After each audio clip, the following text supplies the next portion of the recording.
Reconvene the Board of Forestry and Fire Protection, and we'll turn to Board Council for announcement of actions taken in executive session. Mr. Slater. Thank you, Chair Gillis. During the executive session, the board discussed the one item on the agenda, Coast Action Group versus Board of Forestry, and the board took no reportable actions with respect to that. Thank you. I'm going to be very brief on the report of the chairman. Just it's good to see the considerations of balancing the environment and fire that came out at the Lake Tahoe Summit. As we looked at the complexity of trying to do things like manage for water quality and for fire resilience and safety in California, and the amount of attention this is given. So once again, it's great to see the issues that the board cares so deeply about, so much in the forebrain of our legislators and elected officials. So with that, I'm going to turn to the report of the director. Oh, I'm sorry. Just a second, Tom. Reading too fast in my economics-driven efficiency mode. We do have on the consent calendar the June and July minutes and the board's rulemaking matrix that was distributed to the board. Is there any desire to remove any of these items from the consent calendar? Seeing none, could you please, call roll call for approval of the consent calendar? We need a second? Yes. Second. Second by Member Los Ortiz. Husari? Aye. Delbar? Aye. Los Huertos? Aye. Chase? Aye. Wade? Aye. Gillis? Aye. Motion passed unanimously. Thank you. Now we'll move to the director's report. Thank you, Tom, for your indulgence. Thank you, Chair Gillis, members of the board, thank you for all the work that you've been doing related to visits out to the field, Cal VTP, and a lot of the work that you're going to be doing today on rules. What I wanted to do is kind of give you a high-level view of what the department's seeing related to this season. Of course, we've had a delayed season. By all accounts, north-south, we are 4 to 6 weeks behind where we normally would be with the live fuel moistures. Live fuel moistures, particularly in the south, but also in the lands 30,000 feet below, are just now hitting critical. Usually that would have happened about 6 weeks ago. Throughout the state. So, and you may have seen through activity and fire growth, we are starting to see some bigger fires. They are just now starting to get into that live chaparral component and really burn as well. So expect that fires will be more difficult to contain from here on out.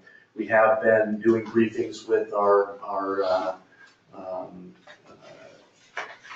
of our fire-going personnel to make sure that they're aware that this is, not what we've been calling the new normal, but this is the old normal, and it's kind of something we haven't seen for a while. So don't get complacent just because we aren't having fires of large size at this point. Doesn't mean we aren't going to soon.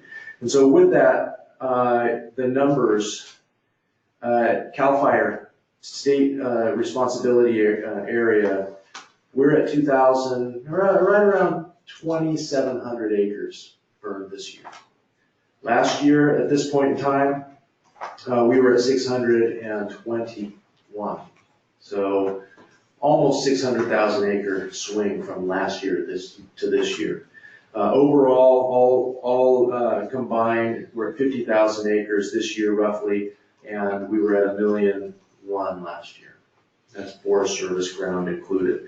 So what does that mean for average? Average, or balance with the average. Average for this time of year would be on the state responsibility about 266,000 and that's over the last decade. So we're talking about this period that we've been calling the new normal.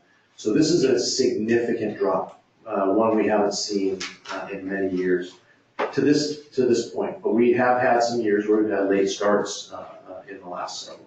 So I just want to make sure that I'm on record stating that it's not over yet, and we definitely have some concerns going forward that things might change quickly. We still have state responsibility. Our biggest fire was a wind-driven fire in June, and it was 2,500 acres in Colusa County. All grass, expected. So now we're at the point where those things are going to start changing. Related to a couple of other items, I've been talking with you all about the resources, our air resources, and our helicopters have been delayed. The first one's been delayed a little bit. We had a good meeting with United Aircraft and the Sikorsky people. We expect to see that first one right around the 1st of October. So we're still about 6 weeks out from seeing the first. They had to do some significant modifications to landing gear kind of components in order for our ship specifically, based on the extension that we needed in the landing gear to accommodate the fixed water tank on the bottom. So in doing so, we have what we believe and have seen as kind of the model ship that's going to be coming out. We are still front of the line, ahead of the contract counties, of which Orange, Ventura, and LA County are still waiting for ships as well. And San Diego now is in the mix as well as a county. So there are 4 other major fire entities that are vying for places in that line. We're still at the head of the line. And what's going to happen is we're going to get October ship, and then they're going to start coming at about 2-month intervals, where we were looking at a 4-month interval previously. So we're actually going to see a ramp up in the turnout of those helicopters. The C-130s. Hopefully you had a chance to see the governor's press conference last month or early this month. One day was last month, and the second day of the press conferences was this month. We have one C-130 that has been painted into the CAL FIRE color scheme. So if you ever want to have a visit out to McClellan, I can get you out there to see it in person. It's a beautiful thing, and we're really excited about that. Still same schedule. We're working with the Air Force to get the tank system and drop system not certified, but they have to go through an entire procurement process on their end, and that is happening now. They're in the process of the vendor development or identification, and then there will be a build out and then tests that have to occur. We still are looking at a 2021 timeline for our first to be ready to go and in the fleet. In the interim, we do have a exclusive use contract with Colson, who has a C-130 that has a drop system that is similar to what we will be using, and we have DynCorp pilots that are training on that platform that are our pilots. So as soon as the first C-130 rolls out, we will be ready to put pilot, engineer, or flight engineer and co-pilot, takes 3, in that ship, and each successive one after that comes online. Okay. Oh, and to that end, our pilots have been flying that C-130, and it was a significant help on last week before's border 8 and 9 fires. The border 9 actually hit the border the day before the border 8 became a problem. But these are fires that were burning in Mexico and burned to the border, across the border. And there's some pretty good footage of that C-130 laying down a nice line of retardant right smack on the border fence. And it really helped us keep the border 9 out of the United States. And then we sent resources, a strike team of engines and overhead into Mexico a couple of days later to help protect the town of Tecate, which we have an agreement to do that, and we exercise that financial agreement for that activity. Moving to co-op fire, you may or may not have heard, long time, 10 years in the program, Staff Chief Dan Sendek retired, and we hired behind him and now Staff Chief Gabriel Avina. And so we're excited to have some new blood, and we're also excited for Dan, for him to move into his retirement phase. I want to circle back to the archaeological class. We've been having some staffing shortages in the instructor side from the department, and so we are currently in discussions and will be putting on that class, the full 5-day class that had been canceled. We will reschedule that one. We're working with CLFA to ensure that we can bring in the right instructors, either on contract or release some of the time for our folks to be able to do that. So I wanted to make sure that that was clear. We haven't did hear loud and clear the need for that class, and we're going to meet the need. The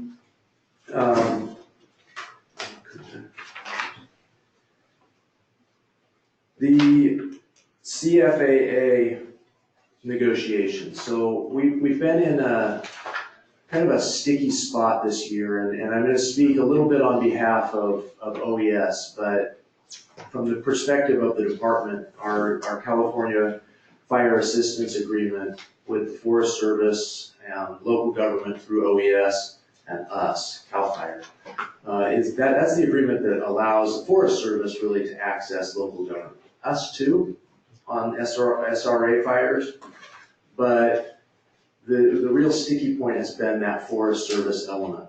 And the biggest concern that I have had and been expressing with the governor's office and the Forest Service leadership is that if the Forest Service can't access local government, that's going to put more stress on the CAL FIRE system to be able to meet those needs. And try and keep their fires from coming on to SRA. And then we'll be leaving the back door open in some cases. And so that concern, as well as the OES's concerns that payment be made for services that would have already been delivered in past years that they're still doing some cleanup on.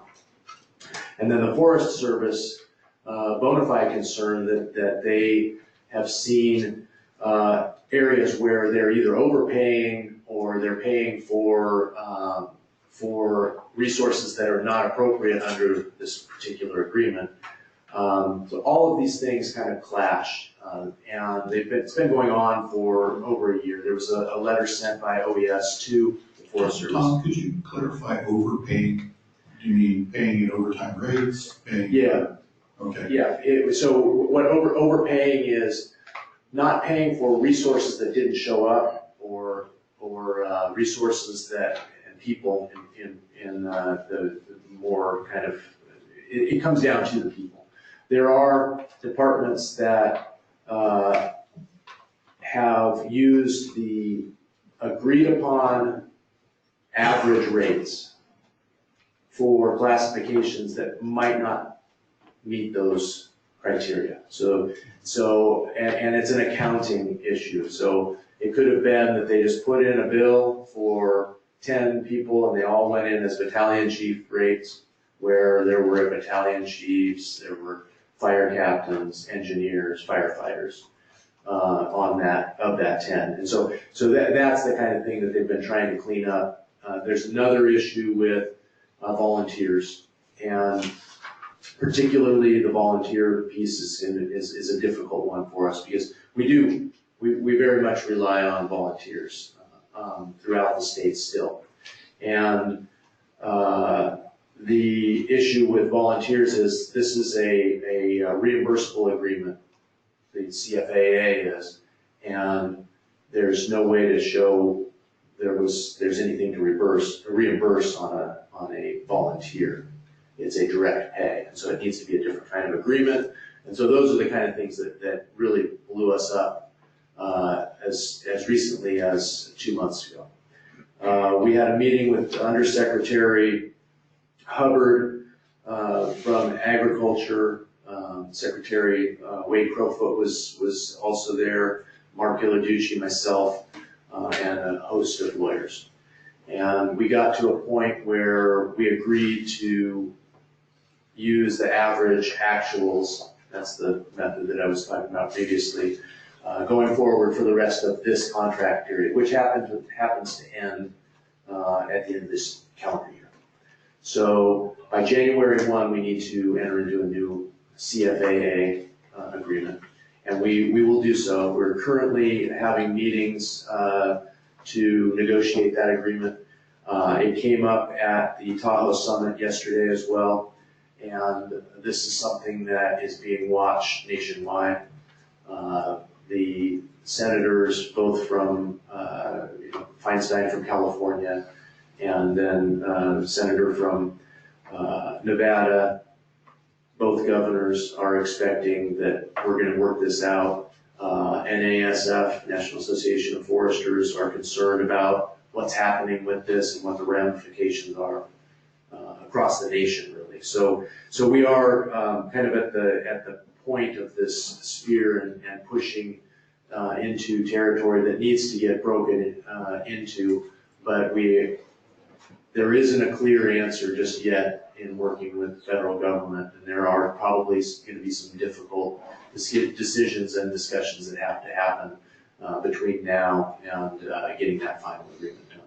But we're all committed to doing so. We know we need every resource available in California, and that's really the rallying point, is about making sure we can access every single piece of firefighting equipment and personnel. So other items related to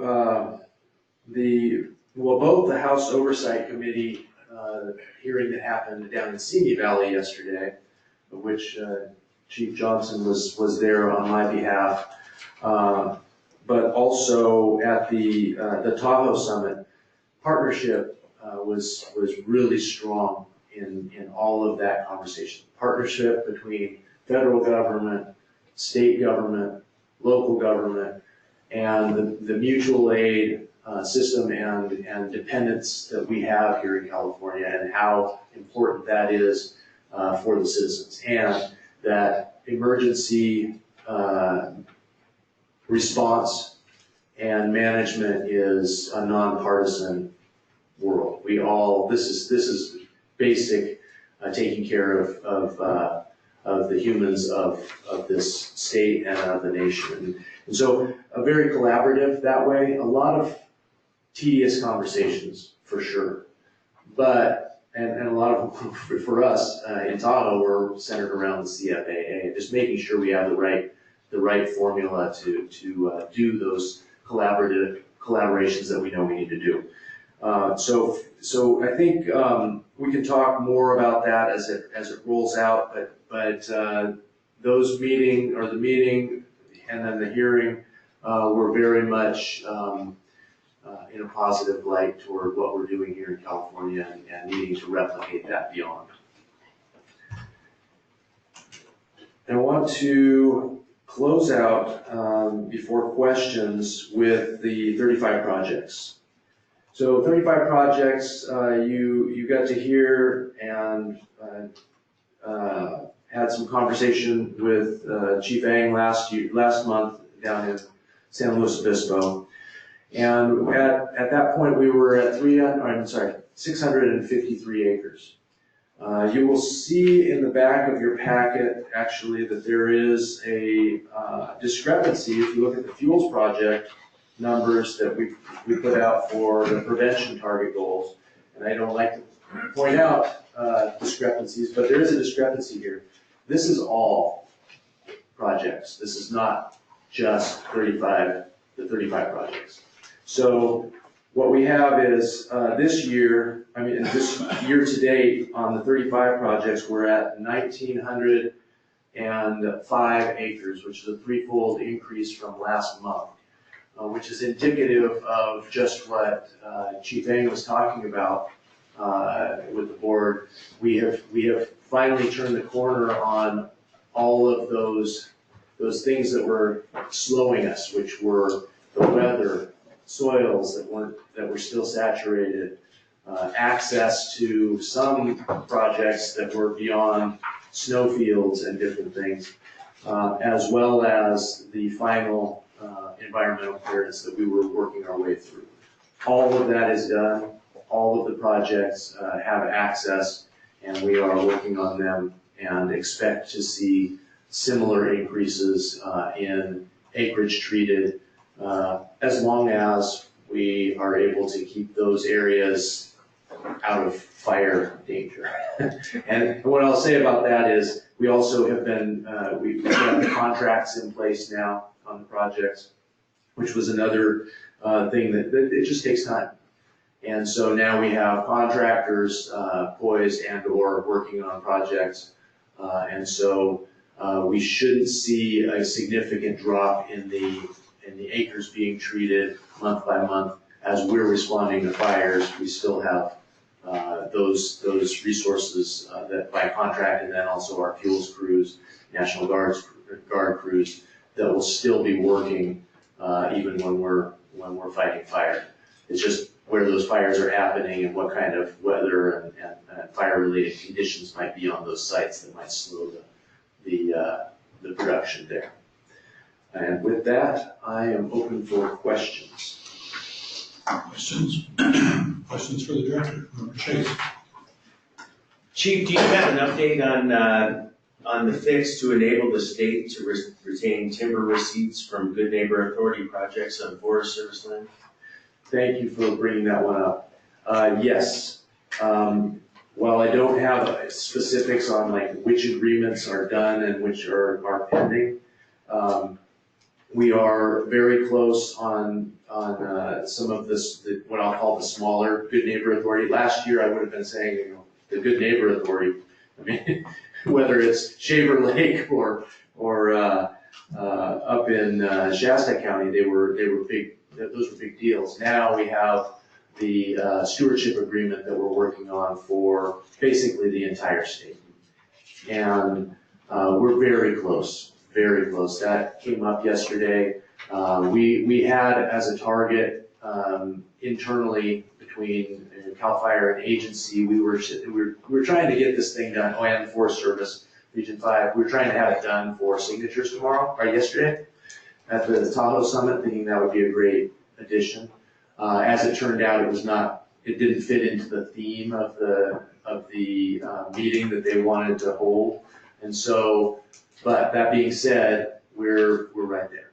So, and that agreement is going to talk toward keeping the timber receipts here. It's going to talk toward long-term sustainable commitment to biomass in order to retain some of those biomass plants that we have that are teetering.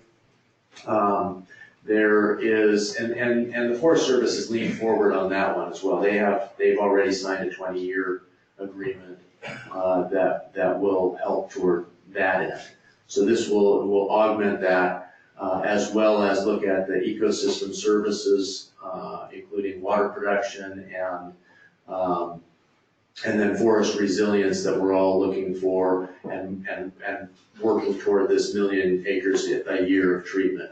All of that is encompassed here, as well as a acknowledgement of the Native American and tribal needs of some of those lands and making sure that we're managing toward that, and many other of the benefits that we're looking for throughout the resources agency. So we've expanded it from forestry to now include fish and wildlife, our recreation and conservation, as well as our state parks kind of interaction and interplay there.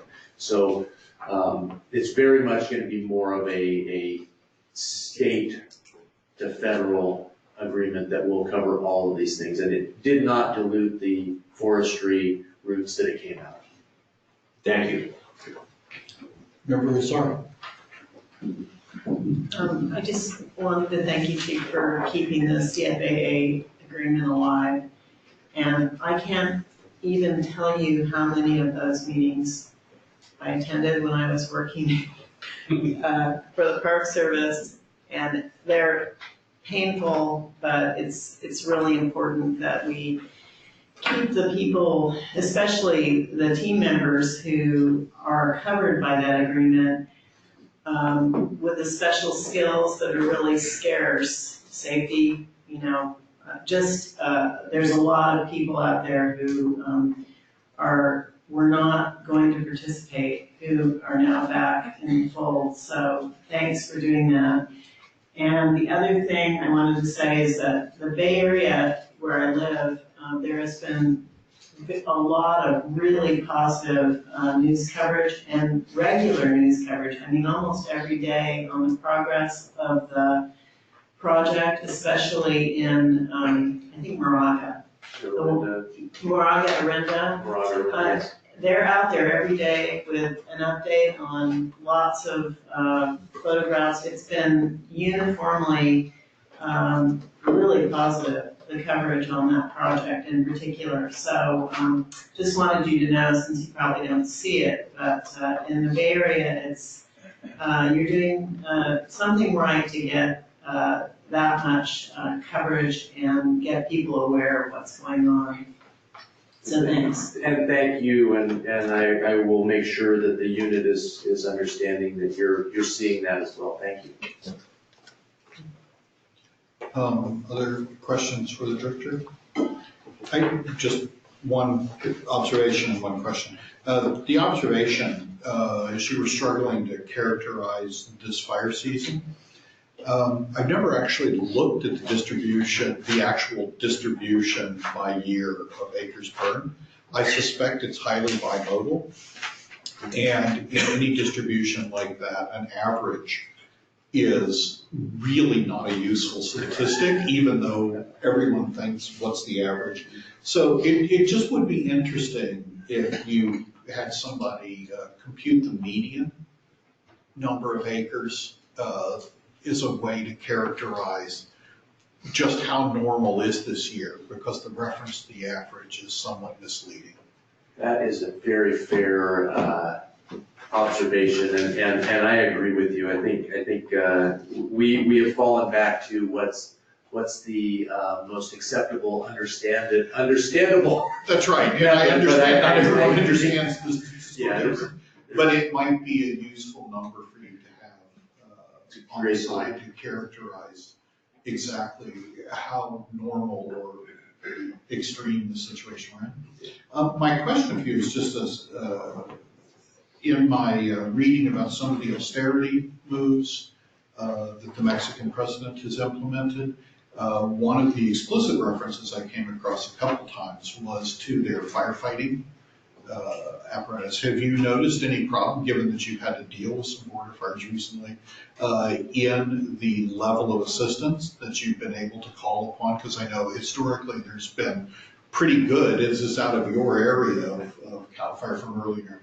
pretty good cooperation across the border. Yeah, we have had very good cooperation across the border, and we have an agreement that allows Mexican firefighters or American firefighters to respond to fires immediately within a mile and up to 5 miles. And so what we have not seen a lot of action with that agreement in the the last couple of years. It's been pretty quiet. We've had fires that have been bumping the border, but we haven't had a lot of need to assist one another.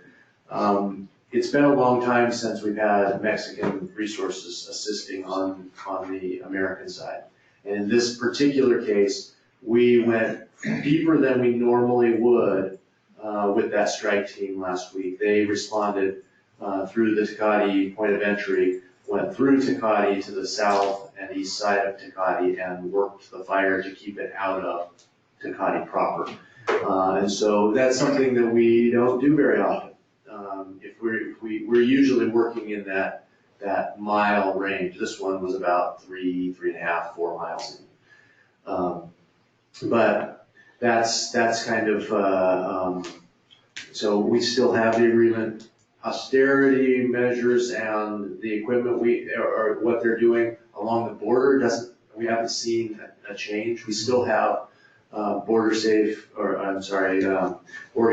area safety council meetings, and we still see that there are plenty of resources associated with the city areas, meaning Tecate, Tijuana, Ensenada. The state resources are always kind of in flux, and that's just what's happening with Baja California and what kind of state equipment and resources are available. And then the federal side, CONAFOR is a strong partner, and they have resources that are really very much regional, and they'll move all over northern Baja, the southern Baja, the Sinaloa, and kind of all around that area. So they will mobilize if there's a fire to that kind of border region pretty quickly, but we haven't been seeing them come across the border really from their side. One more question for you that I just remembered reading the written director's report. Could you elaborate a little on the disagreement with Department of Corrections and progress towards resolution of that? Sure, and I just want to make sure I'm related This was to. the comment that was on page 9 of the written remarks. And so this was disagreement, and I wasn't sure if under the Conservation Camp Program, the second bullet that read the disagreement was a specific reference to the issue of equipment and carried weapons. And it's great. It's not related to that. This is related to decisions that we made, not unilaterally, but we made operationally, that as our inmate population had dropped and was continuing to drop, we put a minimum of 12 members on a crew kind of floor. And that's to remain as a type 1 crew. So we that is the absolute bare bones. What the And 12 stated would allow here- them to carry out all normal functions, line construction, hose lay assist. yes, all with of the critical things. of course with some limiting Yeah. factor. I mean, it does slow the production. Yeah. And so what we've done is we've bumped that back up and said the expectation is 15. And so, but we still have a need to allow for that 12 as the floor. And kind of what we were doing was we're trying to maximize the number of crews available. And that's why I dropped to 12. So if you had enough to put 12 on, at a minimum of 12 and have 4 crews, or 15 or more and only have 3 crews, we wanted 4 crews. And now we're kind of looking at the crew strength as an important factor in that, in resilience of the humans that are doing the work as well as production. And so we're kind of swinging back there, and we wanted to make sure that CDCR has different needs for, keeping people on the grade versus in camp, non-grade eligible or grade eligible that stay in camp. And so just the mix there was making sure that we are all in agreement that we're looking out for the whole of the system. And we had a meeting with Secretary Ralph Diaz, who coincidentally is having his confirmation hearing today with CDCR. He is in agreement, and we're all focused on meeting the mission. Any other questions for the director? Member Surface. Question. I really appreciate the stats at the end on defensible space, but there's a couple things I'd love to get a better sense of what these numbers mean. One would be, I know that there are inspections and then there are violations and then follow-up, and I'd love to see what percentage of the defensible space inspections are follow-ups or violations. Okay. And then the other one is on the defensible space as well. The numbers, I finally figured out why I don't know what to do with these numbers. I don't know what the goal is for each of the counties. Are we reaching 100% of our goals? Do we set out goals at the beginning of the year of how many, or is it more like haphazard? If there's not a fire, we're gonna go do some defensible space inspections. I don't know exactly how the planning team develops those numbers. And if we're even close to what the need is. Yeah. And so a little more context to that perhaps would be super helpful. That's a great kind of segue back to kind of where these came from. The target is 250,000 inspections annually, which equates to approximately every house gets an inspection once every 3 years, or 3 times every 3 years if they go to that third inspection. So that's how we got to the 250 being the target. We are, let's see where we are this year. Well, that says that down at the bottom, but we're at 15% now because that was on the fiscal year.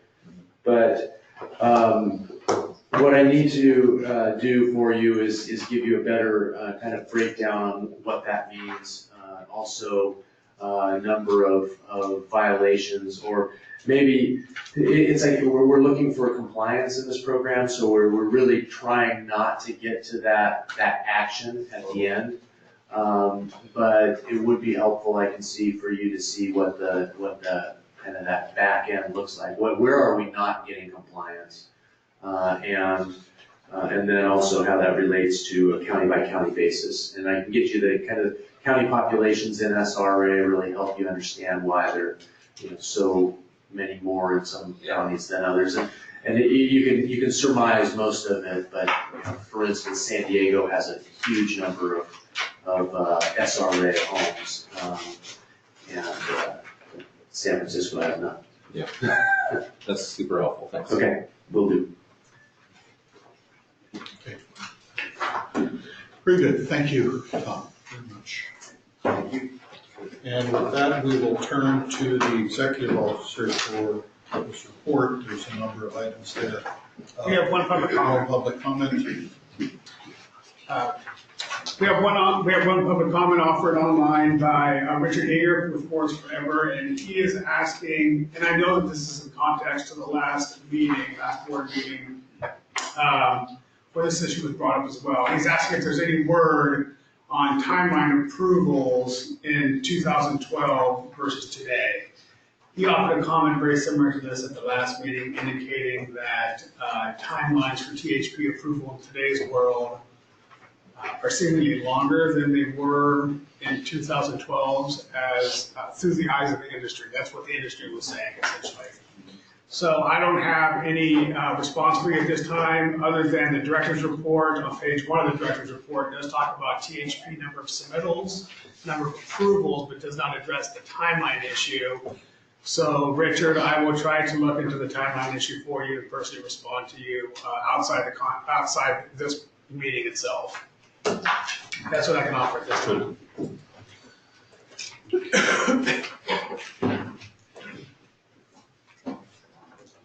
And I'll be move it down for just a second.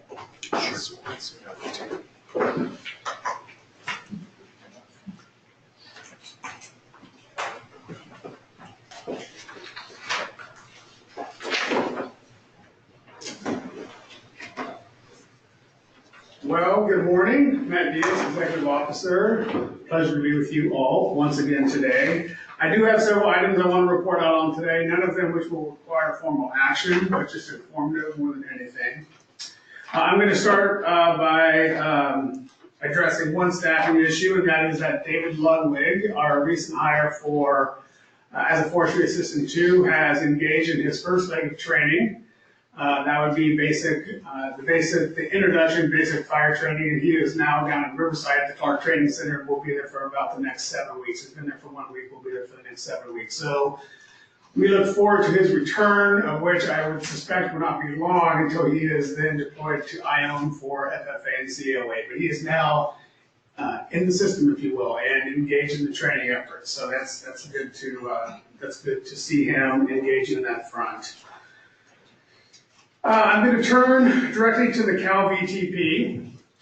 So the Cal VTP, as you all know, went out for public comment. The public comment period closed at midnight on the 9th of this last month, I believe. We received our last public comment, I believe it was somewhere around 11:30 in the evening. We have now cataloged all the comments. We have somewhere in the realm of approximately 95. We have distributed those comments to you via flash drive.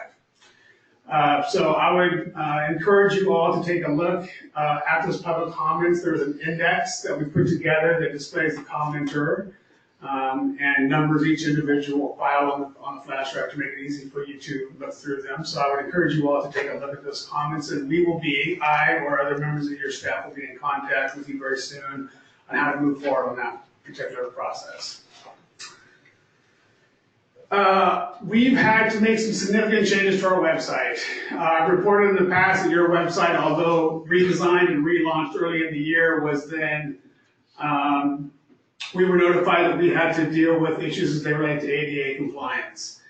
As of yesterday, or I should say 2 days ago or so, we were notified that we were well outside having many of our documents compliant. And the problem with that is that many of the documents that we have posted on your website go back to the early 80s, and they're scanned typewriter files and so on and so forth, particularly as they relate to the rulemaking.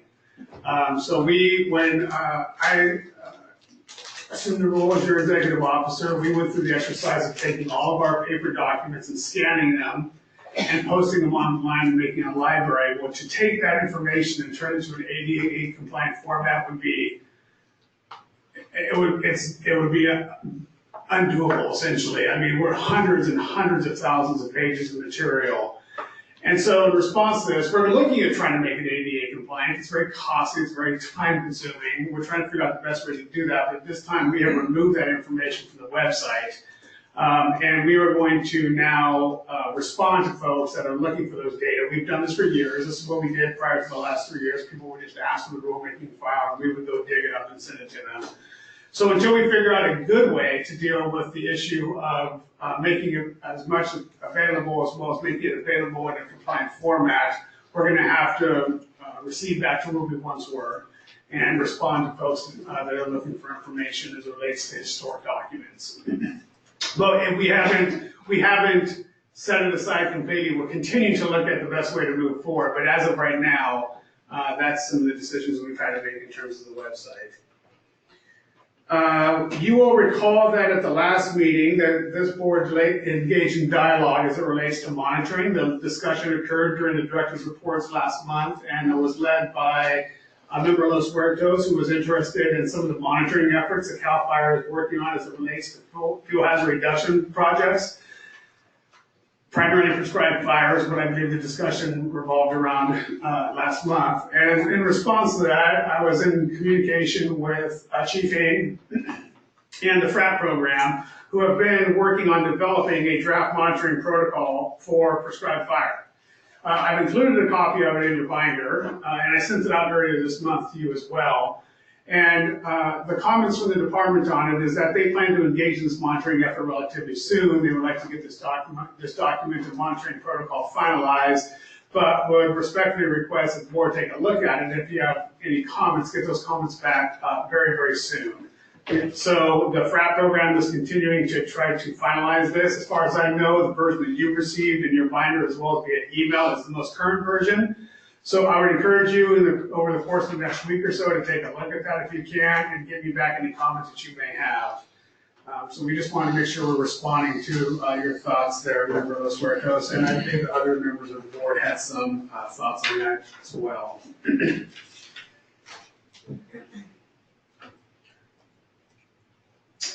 The discussion of wood siding projects was mandated by AB 2025. So a budget change proposal was put forth last year by the department, in which this board was the recipient of approximately $200,000 to assist the department in meeting the mandates as laid out in 2025.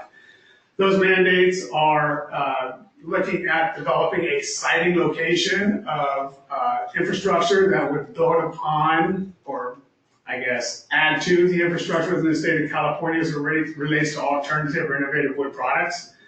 So that's the department's leg of this journey, if you will. It's their responsibility to look at the actual siding. The board has been funded to look at the barriers as it relates to that siding issue. You recall the Joint Institute for Innovative Wood Products is looking at barriers as it relates to all issues that would be construed as barriers for innovative wood product development.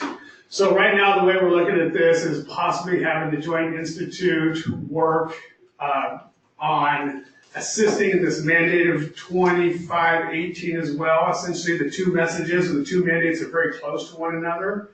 The other opportunity is to separate the two and move forward on 2518 as a separate matter through a separate contracting issue or a separate contracting effort that is looking specifically at barriers to siding. I'm going to send you all 2518 from last year so that you can actually read through it and better understand what it is that the board is being asked to do. But this does represent a new mandate, a new funding source, a new contracting effort that we are going to engage in. And as you well know, these new funding and mandates and contracts that we've been dealing with have been bearing down on us over the last several years.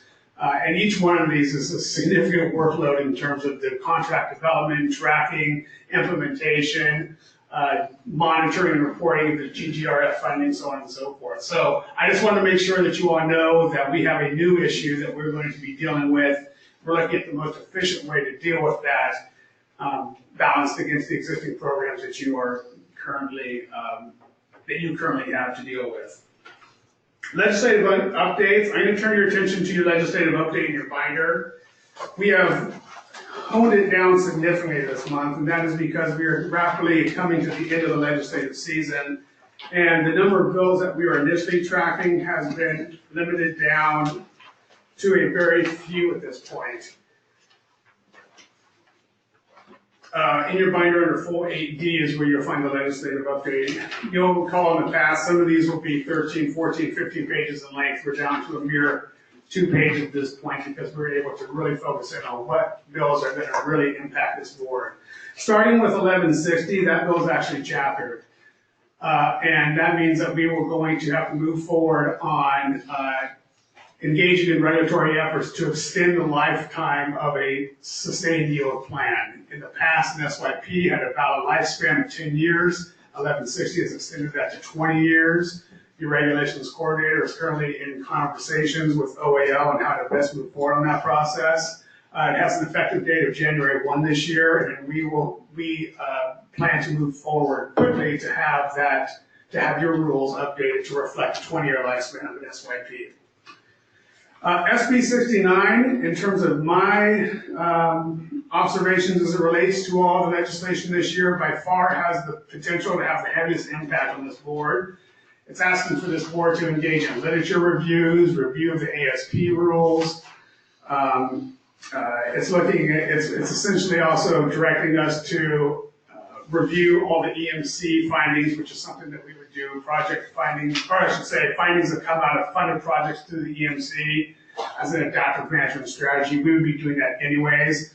But the literature review, the mandated revision of the ASP rules represents a very significant workload for those that were not on the board during the period of time in which the ASP rules were being discussed, of which I don't believe any of you may have been, except for maybe Chair Gillis. That was a 10-year effort.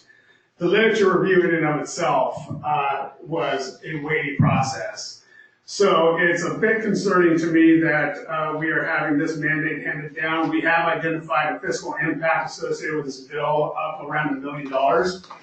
And if in this chapter, we are going to have a serious workload associated with Senate Bill 69.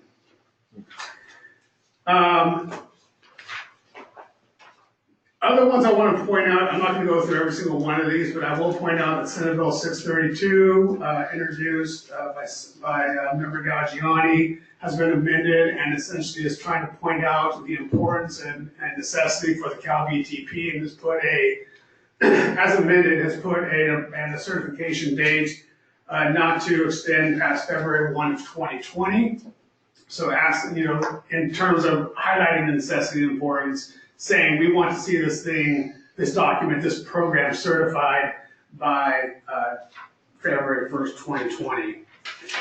Senate Bill 182, introduced by Member Annabeth Jackson. She has always introduced bills over the last couple of years focused on land use planning. Again, Senate Bill 182 is a comprehensive bill as it relates to land use planning efforts. Again, this would probably result in this board having to modify some regulatory efforts as it relates to safety element review and expectations of local agencies and how to engage in that process, so on and so forth. It is very comprehensive. If I decided to break it down before you, it'd be a long report. But I would suggest that for those members of the board that are interested in the land use planning aspect of your workload as a member of this board, that you could take a quick look at Senate Bill 182. Moving on to RMAC. So the Range Management Advisory Committee has been very active. We had a presentation last month by Chair Horney outlining some of the efforts that RMAC is engaging in as an advisory body, not only to yourselves, but other agencies as well.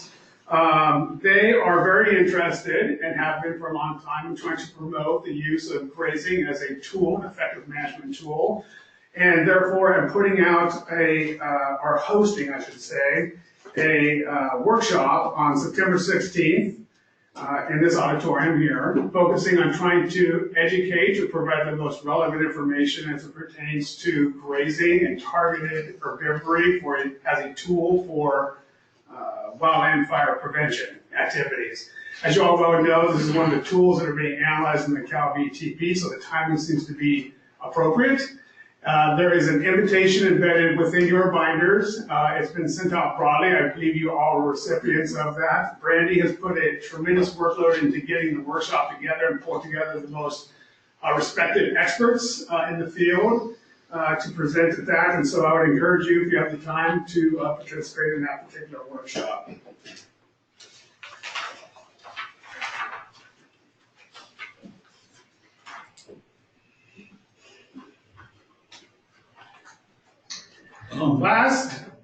Just while we're on the RMAC issue, I really enjoyed the presentation. It was great to see how in the last couple of years RMAC's really been revitalized. And, consistent with our treatment of the joint innovative wood products and the EMC, it looks to me like RMAC is at a place where they've got a notion as to their strategic plan. If that were formalized and brought forward to the board for review and approval, I think that way we'd be treating RMAC in parallel with our other two efforts that have a similar structure and reporting structure to the board. So, Understood. Yeah, so the RMAC does work under strategic plan, very similar, or exact in nature, I guess, as the Joint Institute and the EMC. So we will pass on to Chair Hornby and other members of that committee and its staff that a review of that strategic plan is appropriately timed, it appears. Yeah. Last but not least, I wanted to bring up the fact that In the last update you received, as it relates to the professional foresters registration, we'd indicated that we had 51 folks sit for the RPF exam last month, and we have been reporting for years that we've been trying to increase those numbers. 51 persons from last exam clearly indicates an increase in number of applicants. And as we move forward into the October exam, we currently have 47 that are on the docket for the next exam as well. So as we move forward, the number of individual applicants, and we have a historic pass rate between 40 and 50% on each individual exam. We have also last exam we have experienced an increase in the number of appeals of the grading process. And so it became clear to me that as we start moving forward in time, and if we're successful maintaining a healthy number of applicants for each exam, that the number of appeals is going to increase as well. And so we're taking a close look at that process. And the PFEC will be looking at that process in general to try to put together a regulatory structure as it relates to the appeals that's going to make it clear to unsuccessful applicants when, where, and how to appeal. The when and the whom to appeal to is really clear at this point, but it doesn't appear, based on my review of the regulations, that there's much framework as to when, in terms of the outcome of your grading, is appropriate to appeal. So we're looking at some of those issues right now, and I suspect that the PFEC will be providing a report to the board or a recommendation to the board in the next several months on that matter. So, without further questions, that would conclude my report. Member LaSortis. What are the basis of the appeals? I was going to say, the two professors here could probably give you some material on structures for appeals. We could certainly pass, we're putting together, we don't have, okay, first of all, in terms of the chair's comments, we don't have yet in our minds yet a true framed way to make it clear to everybody when an appeal would be appropriate. At this point, it's kind of unbounded. The regulations essentially say that the applicant can essentially provide an appeal to the executive officer of their exam, and the rationale to be included in the appeal is relatively broad. So in the case of somebody simply being frustrated that they received a 50% mark as a grading effort, they could just say, I feel that I should have been awarded a higher score, that kind of thing. So we're looking at issues of like mishandling of exams in some instances, if something of that nature occurred, or if exam responses were destroyed somehow, or, you know, there's different ways of looking at it. So I think it's a good comment, Chair Gillis, that we could reach out to yourself and Member Los Huertos and put together some thoughts from your perspective as professionals on when, where, and why, and appeal when. Just for instance, one way to structure appeals is to re-grade an entire exam each time. The other is whether you're questioning the grade of a specific question. There is no right way to do this, but it's good to be clear. Personally, I always adopted the I will re-grade your entire exam. And that's what we do. Yeah. We have a third, just to make it clear to everybody on this board and anybody in the auditorium or online, the process that this, the statutory authority says that you have the opportunity to engage in a re-examination, meaning that you offer a new exam, right?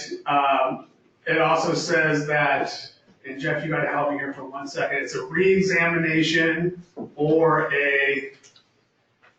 An oral. Oh yeah, or an oral exam, a re-examination or an oral examination, or other means necessary, essentially. We've always responded to the appeal process as other means necessary, where we have our graders that are our long-standing contract graders are essentially not used in an appeal process. Exactly. We have a third entity come in and regrade the entire exam, notwithstanding any grader understanding of what efforts were conducted in the past, and then that would be a freestanding, the freestanding score offered. Generally in the past, our contract graders, our expert graders almost always render a higher score than an individual would as an appeals grader. It was a rarity several months ago where an appeal was asked for and this board actually granted the appeal. That happens very rarely. And in fact, in my tenure with this board, that is the first time that's ever happened that I could be familiar with. Whereas as your licensing officer or the executive officer, we have gone through 7, 8, 9 different 10 appeals over the course of the 7 or 8 years. Yeah. So how many appeals were there on the most recent results? There were 5 appeals. How much of that do you think is driven by the fact that after the previous exam, there was a successful appeal? I mean, it may be kind of a one-off, and that, as I recall, there were a number of candidates who came within 5 points of passing. And I think it was pretty commonly known in the community that there was a successful appeal after the October exam last year. So it may be kind of a one-time shot. It may be. I think that actions such as the successful appeal may resonate longer than 1 6-month period of time potentially, because as we all well know, our professional cohort or the industry, as well as our regulatory and NGO folks that participate in the professional practice of forestry is relatively narrow, pretty small group of folks. 1,100 licensed, anywhere from 100 applicants a year these days, it appears, and some of those are retakes. So we're talking a group of less than 1,300 people, so messaging gets around pretty quick. So I would suspect that it would be appropriate to look at the appeal process just to make it clear for everybody, not to limit anybody's desire or right to appeal, but just to make it clear as to when, where, how, because it becomes an issue it becomes a management issue for myself and the licensing officer. We're having to respond to many, many appeals that don't appear to have the merit. And so that's where we're kind of going with it. Thanks. Any other questions? All right, thank you. Okay, we'll now turn to reports of our standing committees, and I'm going to start with Member Wade for report of the Coast Practice Committee. Okay, thank you. The committee has no actionable items to bring forward to the full board today. We had 4 items on our agenda that were discussed. One was a report from the department about the status of the report to the legislature on exemptions and emergencies. That's per PRC 4589, I believe, due December 31st. So we asked the department for a reiteration of their timeline with respect to getting that material to the board for timely review. Given that we have 3 meetings between now and our deadline to have that presented to the legislature. There was an element to it that I'd like to bring forward, and that was that the department posed a 2-report type framework where they would certainly be able to give us a summary report of about 15 pages by the November meeting, but that a more detailed report, such as what has been provided already in our, there's the May 2019 report that was held back to the legislature. We made the decision to not present that to the legislature report recommendation to the department until the more detailed report would be more along those lines of more statistical analysis and getting more in depth. And by the way, the department is actively undertaking other inspections for this season and is about 2/3 of the way through their inspections for the year. They focused on emergency notices so far, and then the remainder of the field season they'll be working on defensible space exemptions, both 0 to 150 and 150 to 300 foot exemptions. So there was some discussion in the committee as to whether the 15-page report was what was going to be adequate, at least in my mind, about would that be sufficient for the board to review. And so we settled on having the department provide the full report, given that we really, there really shouldn't be a bifurcated type report. It should just be one report. And so, but I did want to pose that to the board as a whole, just as, that was the situation where the scenario presented to the committee. And so I just wanted to verify our message to them was that we would like to see the full detailed report for review. And Great, that sounds very reasonable to me. Comments from other members? I just wanted to add to that they were going to get us the 15-page report, I think by the end of October, they were hoping, but definitely before the November meeting. But the lengthy report wouldn't be coming till December 31st. So there might not be and they have to have it turned in, I believe, by that's the deadline. So there might not be a time for the board to review that. Right.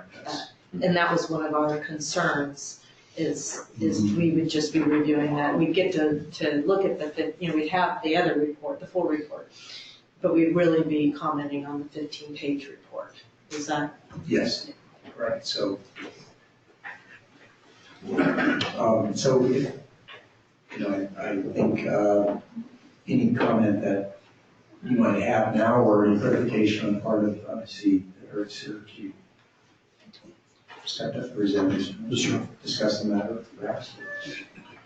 Thank you, Mr. Chairman, members of the board. Good morning. Eric Huff, Chief of the Forest Practice Program. I think I may have misspoken yesterday. Our intent is to have the full report in front of the board at the December meeting, recognizing we have a December 31st date to get that to the legislature.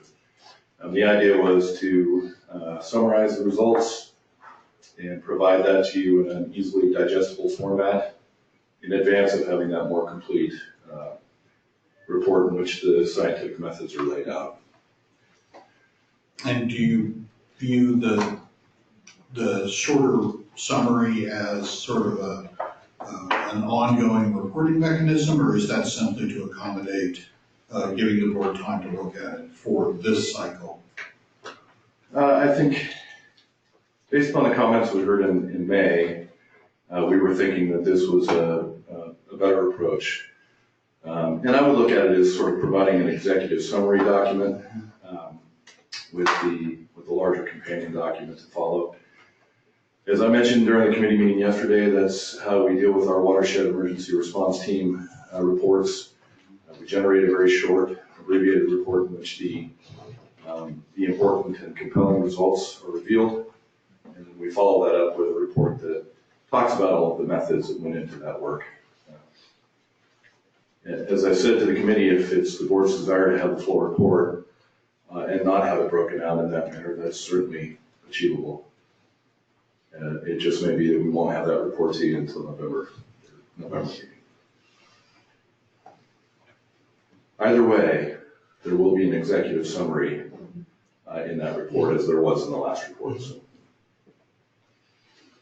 Okay, so I guess it's up to us to decide if that's sufficient. We get the summary style report in to give us more time to provide a review, or if members feel that we.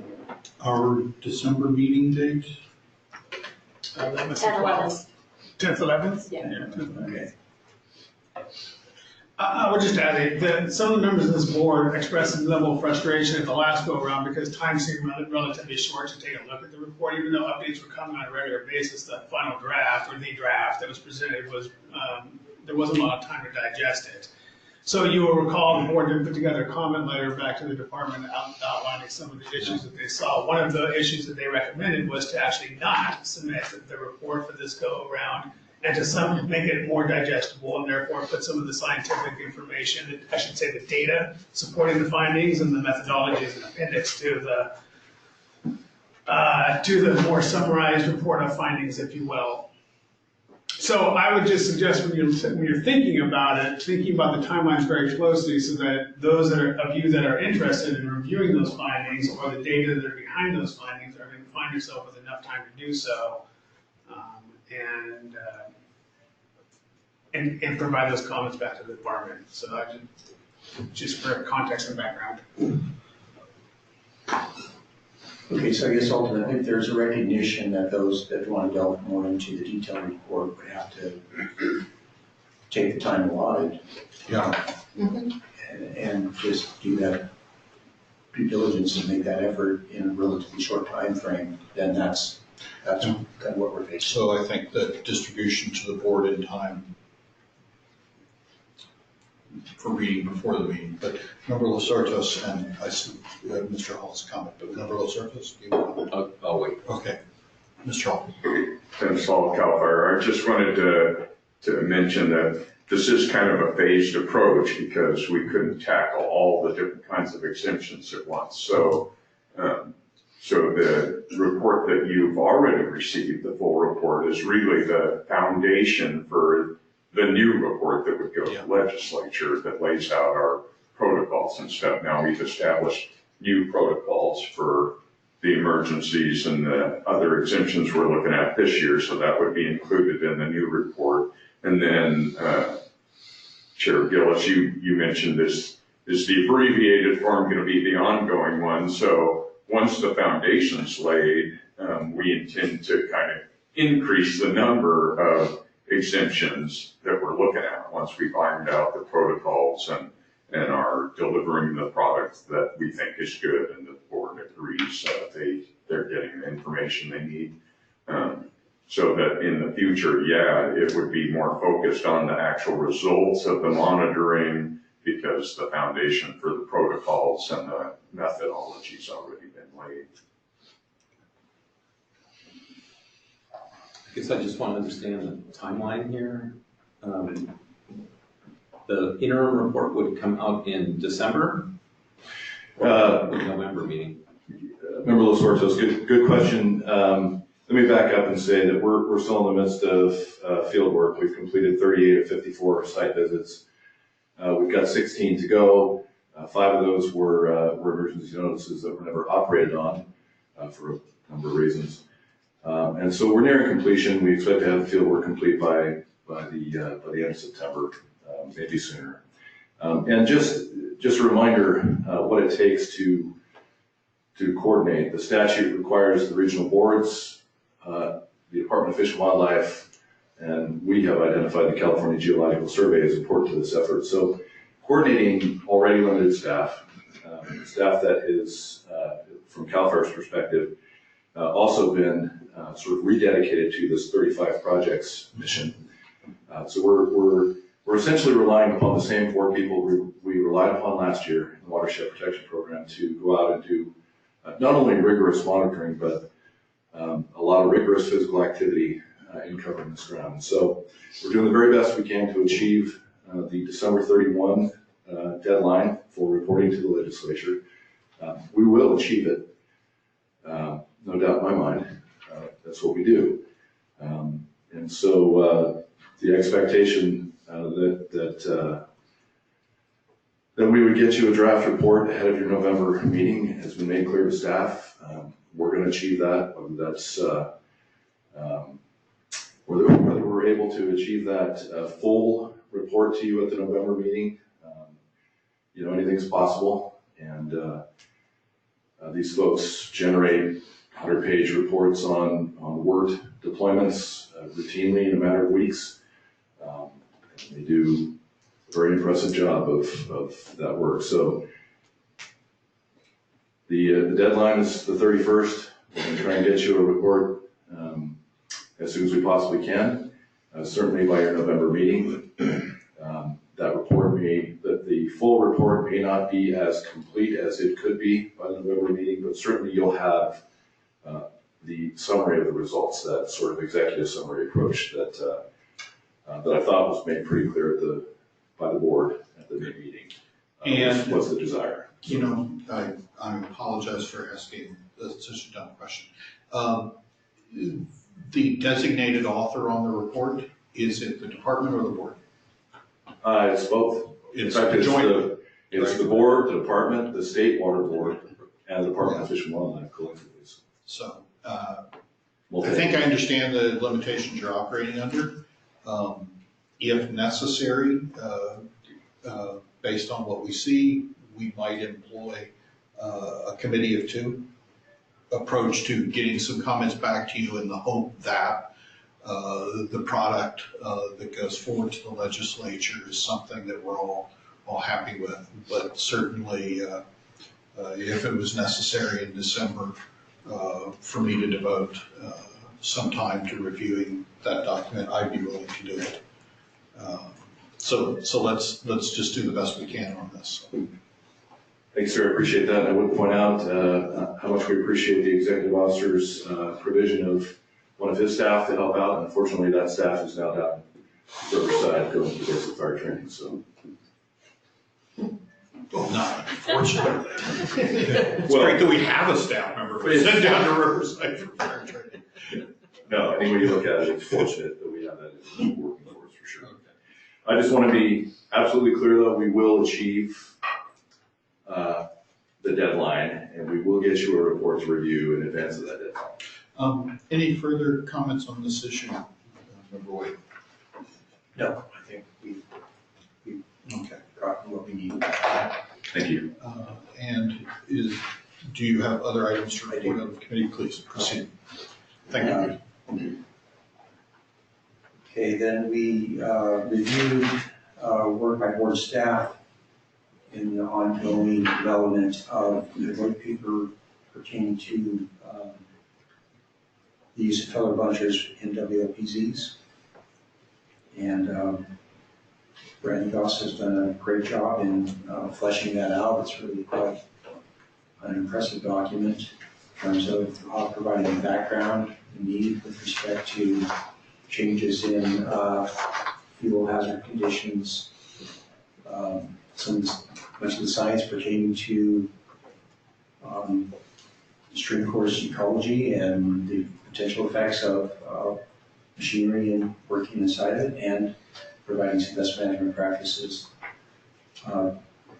Department staff did provide a fairly lengthy list of potential things to consider with respect to amendments to it or further considerations. So that has been provided to Brandy. She's going to work on that and discussion before she has a meeting with CAL FIRE staff in that regard later this week. So we should see a later iteration next month. Third item was initiating a discussion of a review of the rules pertaining to tractor operations and cable operations in light of technology that has been developed in the 40+ years since these rules were put in place.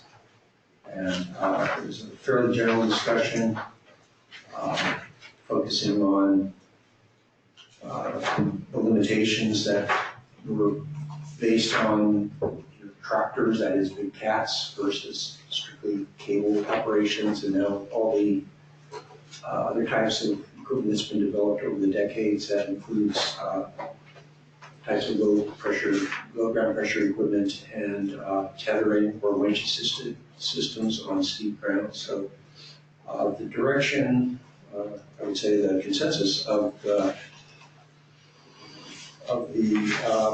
stakeholders, so to speak, and the committee was to proceed with trying to formulate revisions to those rules to capture those changes and make the rules a little more, much more up to date with respect to dealing with current harvest methods.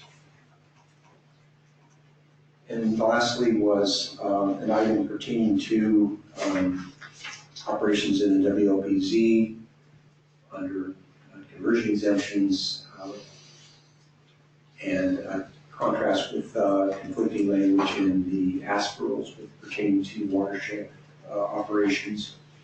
And after substantial time kind of grappling with what the issue really was, the outcome of that was that it was not considered to be an issue and will be dropped from any further consideration for the time being.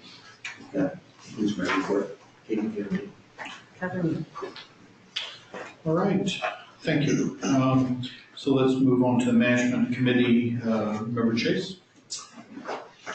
Management committee met yesterday. We had 3 items on our agenda, are not bringing forward any actionable items today. The first issue we discussed and which dominated a good portion of the meeting was potential revision of stocking standards in the southern sub-district in Marin County.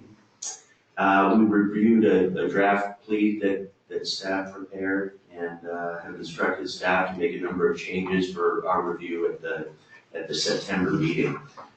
Quickly, just going through some of the changes that we recommended. Recommending to strike the requirement that 50% of all pre-harvest trees between 12 and 18 inches be stricken from the rule, and look forward to receiving comments from stakeholder groups on that and continuing the discussion there. Research staff is going to research and recommend some language on the use of hardwoods to meet stocking, to meet some wildlife requirements, and particularly in mixed stands or stands dominated by oak, without the requirement of then subsequently planting conifer on a site where that may not be appropriate. We're going to review the language on the management of eucalyptus. We may need to strike that language, given that now eucalyptus is not designated as a commercial species, but there were some comments that were brought up from some stakeholders and the department, considering perhaps reviewing the list of commercial species and contemplating putting eucalyptus back on as a commercial species. So this may expand the scope a bit and perhaps may trigger a review of all Group A and Group B species, but we'll see where the discussion goes. There were some other kind of minor points, striking some of the relevant portions of the document regarding sampling procedures for stocking, for example, and then reviewing the entire plea for consistency. So it was a good discussion, and we look forward to continuing it at the September meeting. Second issue was for potential revision of basal area stocking standards. Undeniably, this issue is more complex than the review of point count stocking. The William Main Group, Bill Stewart was there yesterday. They have not come to any clear conclusions based on their review. Don't have any clear recommendations right now. We did get recommendations from several other stakeholders, in particular Larry Camp submitted some really good suggestions, kind of distilling some of those that the group came up with, was looking for more flexibility with respect to basal area stocking. For example, the 818 rule can really constrain the use of certain prescriptions and constrain a landowner's ability to space the trees properly. More flexibility to address clumps and gaps and more heterogeneity in forest stands. And then dealing again with the issue of snags, hardwoods, Group B species, wildlife concerns, etc. YG has reached out to a number of stakeholders and likely will continue to, and is going to form essentially an uneven age working group to help inform this discussion, pull some ideas together, and we will bring this issue up again at our November meeting where we can have adequate attendance to continue that discussion. The last issue was surrounding the LTO license and timber operator education. It was sort of kind of an initial discussion on this, and Matt has agreed to reach out to ACL and several other stakeholders to solicit some, input from from them and to daylight potential issues. And the department disclosed that they are working on a proposal for a more comprehensive review of the LTO licensing procedures. And there is some potential that the scope of this may expand based on what the department comes forward with. But, for now, we're really looking strictly at just the LTO license and the timber operator education portion of it, and we'll kind of see where it goes after subsequent conversations. So, Member Los Huertas, do you have anything else? No, that was awesome. Okay, thanks, Mark. That's all I have. Good, and I'm going to call on Member Vasari to give the report for Resource Protection Committee. The Resource Protection Committee, thanks. Resource Protection Committee met yesterday. My voice carries, so I frequently don't need a microphone, but I know I do here, so there you go. We met yesterday, and all three of us, unfortunately, the chair of the committee, Darcy Wheelis, could not be here today. That's why I'm doing the report. So we went over 4 safety element reviews for Mammoth Lake, City of Santa Paula, the County of Mariposa, and the County of Tuolumne. And there was a really great turnout at the meeting from CAL FIRE's land use planning team. And of course, they worked with Ms. Hannigan to complete those 4 reviews and reported out specifically on their work with these 2 cities and 2 counties.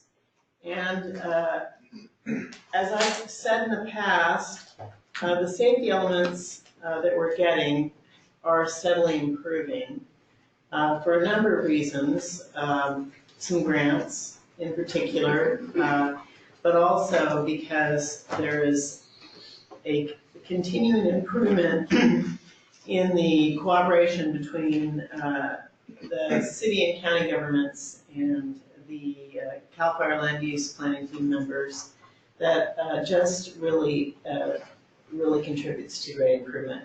You have a large stack of papers, and I'm not going to go over each of them individually, but I would point out that the safety element from Mammoth, the city of Mammoth, is really excellent, and I think we would do well to, and the land use planning team would do well to distribute that out to the to some people have questions about really what we'd like to see. The proposed legislation on the safety elements, I haven't read it yet, Matt, but I think it will probably change how we review them in the future if that does go forward and become law. So we'll see, and I think the land use planning team is right on that. So any comments on that from you, Keith? I think, it's clear the land use planning team is a valued and useful partner to local governments on this. The Mammoth Lakes was a great example, and I think a good example as well is how local planning articulates with community welfare protection plans. To come up with what's our action plan based on the consequences of what we're seeing in fire history and vegetation matrix. So it was a pretty impressive effort, but all 4 were great.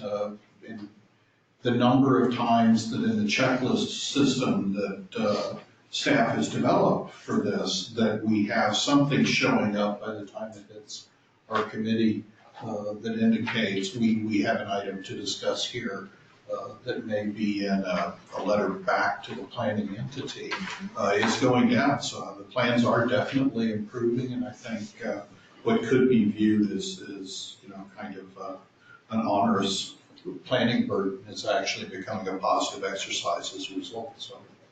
Yeah, and That's a good example there too, is the County of Tuolumne, which we had seen that safety element before, and we sent a letter back. It's not the one that we sent a letter back, Edith, in the past, and they made a lot of adjustments based on our recommendations.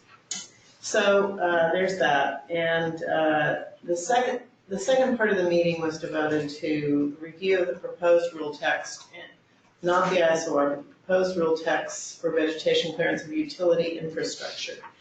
And for that part of the meeting, we had attendance, really excellent attendance from CAL FIRE staff, Chief Wilson, of course, but also from representatives from the various utilities. And we continued, and one thing that had happened is Edith had reformatted what was once, reformatted into our established proposed rule text format. So it was easier to work with. And we made it all the way through the rest of the rule text. And we, Edith's going to continue to coordinate with CAL FIRE staff and also with the utilities to clean up a few more things related to this.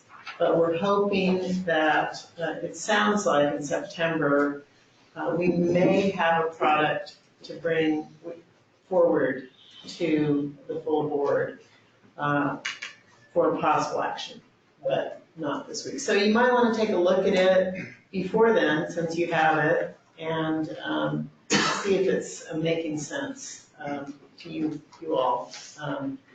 Because it's, well, for us, you know, on the Resource Protection Committee, we're not used to these things taking quite as long. Although the other committees certainly are, but we generally aren't faced with controversy quite as much. So, Well, we're not faced with as many overlapping jurisdiction issues. And so forest practice, for instance, you know, well accustomed to fish and wildlife or water quality control issues or coastal commission intersection. In this case, the intersection between what's under the purview of this board and what's under the purview of the CPUC was a new wrinkle for us in this regard. I think a lot of good discussions from all the participants got us to the point where I think we do have a pretty good understanding and logic behind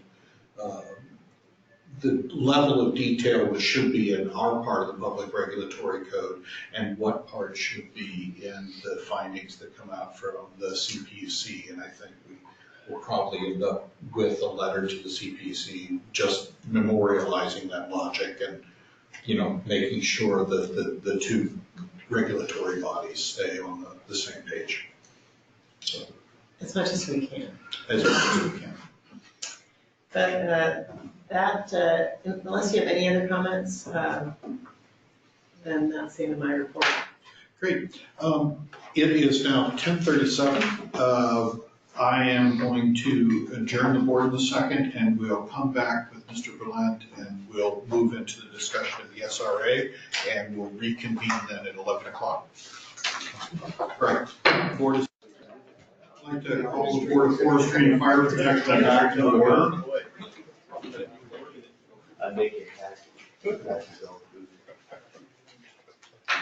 We're at item 10 on our agenda, the presentation on state's responsibility area review, the 2020 update. Mr. Berlant will be handling this. Yeah, thank you very much, Chair Gillis, members of the board. Daniel Berlant, Assistant Deputy Director. I oversee many of our fire prevention programs. And first, I'd like to start out with thanking you for the positive comments about our land use planning team as well as our utility mitigation team. They've been working very hard, so I appreciate you taking the opportunity to thank them. So today we're going to provide you a brief overview about the state responsibility area, the review that we're under, and then be available for any questions. Now, for many of you may remember that 2 years ago, your staff provided you a very good update about the SRA review, but now we are here in the middle of the 5-year SRA review. So I'll start out with, again, an overview, and then I'm going to turn it over to Deputy Chief Scott Witt, who I believe is hiding behind me, Scott oversees our fire plan program, and he is heading up this year's 5-year SRA review. So first off, just a quick reminder of what the responsibility areas are that make up California when it comes to the response and the prevention of wildfires. There are 3 responsibility areas in California: local, state, and federal. They're signified in the map that you see above you in gray, yellow, and green. The yellow is what we are concerned about. That is the state responsibility area. And while green looks pretty heavy in the map, each of the responsibility areas roughly makes up about 1/3 of the state. So they are roughly equal. So why is state responsibility area important? Well, first, it is the area that the state has decided that's a value to it that we want to protect. Mostly that is for forest land, for trees, sources of water, as well as rangeland. The one that makes the most news, I would say, for the responsibilities and why the boundaries are important is it defines who's going to respond to a wildfire, and more importantly, who is on the hook financially for paying for that wildfire. So in the state responsibility area, any fires that occur within those boundaries are the responsibility of CAL FIRE. The SRA is also important because it also triggers our hazard severity zones, which then trigger the wildfire resilient building codes. So in all different zones within the fire hazard severity zones, both moderate, high, and very high, the wildland urban interface building codes apply. In local responsibility areas, only the very high fire hazard severity zone is actually adopted, and only in that zone is the wildland building code then applied. The last importance, and this is more of a minor one, but there are disclosure requirements for real estate transactions within the different fire hazard severity zones. And so if you live within a state responsibility area, you're going to live within one of those 3 fire hazard severity zones that I mentioned. You are required in your big list of disclosures that California requires to disclose if you're in a fire hazard area. So the boundaries of state responsibility are very important for us, but I do want to stress that these are based not on the ability for us to protect the area from fire, but more importantly, it's about the vegetation that covers the area. And so as we go into the presentation a little bit later, we'll talk more about some of those requirements, and you'll see that it really has nothing to do with wildfire itself and the spread and the resiliency or any of those other components that are fire specific. It has everything to do with what's the vegetation on the ground and what are the water sources in those areas as well. So we're really looking more at the natural resource values of the land than the fire danger itself. On your own website, in the new format that's displayed here, the state responsibility area is available to the public and to you to view it. Several years ago, our staff at CAL FIRE worked to create this viewer map where you can actually type in your address and come down to the parcel level and see, are you in state responsibility area, or look exactly where the boundaries of the SRA are located. In this image that I provided you is a snapshot of your website. You can see the state responsibility area viewer is the #1 item under your hot topic. So it's very user-friendly. I would say when this was created, it really kind of changed the ability and gave the resource to the public to really understand where they live. Because I will tell you, in my experience, and my guess is for many of you, most people didn't realize what responsibility area they lived in until 2011 when the fire prevention fee was instituted. Now, I know your board received significant public comment over the years wanting to be removed from SRA simply on the basis that they did not want to pay the fire prevention fee itself.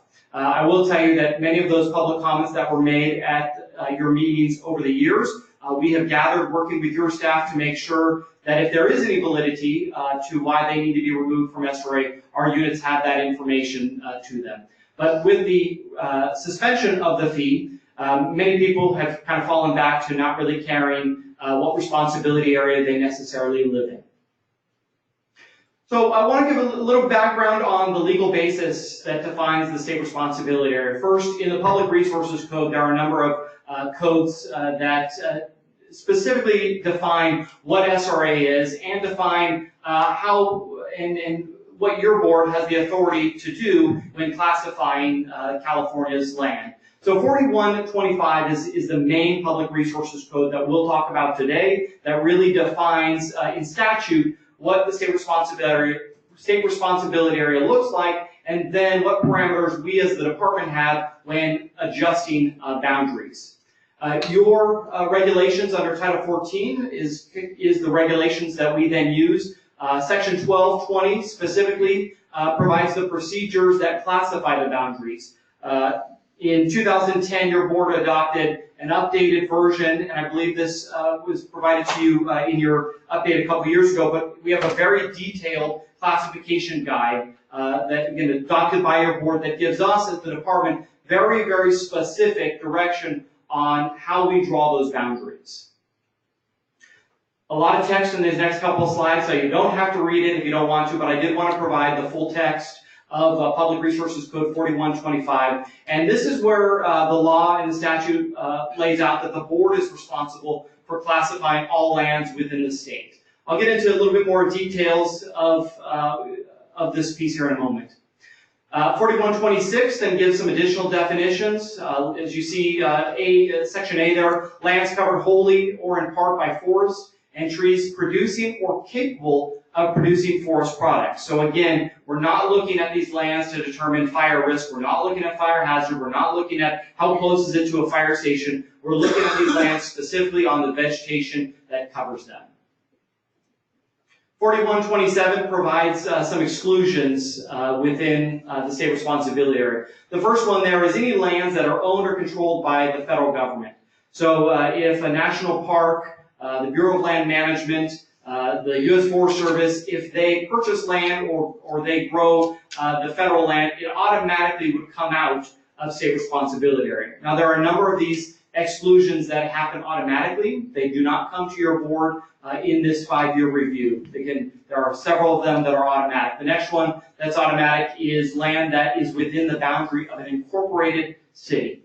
So the moment a city annexes any additional land, if that land was state responsibility area, the moment it's annexed and now within the city boundaries, it is automatically removed from the state responsibility area. Again, an example, this would not come to the board for approval. It is an automatic exclusion. The last one there, any other lands within the state which do not come with any of the classes that are described in sections 4126. Now, one item that we wanted to talk about, because this is a bone of contention after the SRA fire prevention fee, is there is some latitude for us when we draw the actual boundary. And those boundary lines that we often will use are called lines of convenience.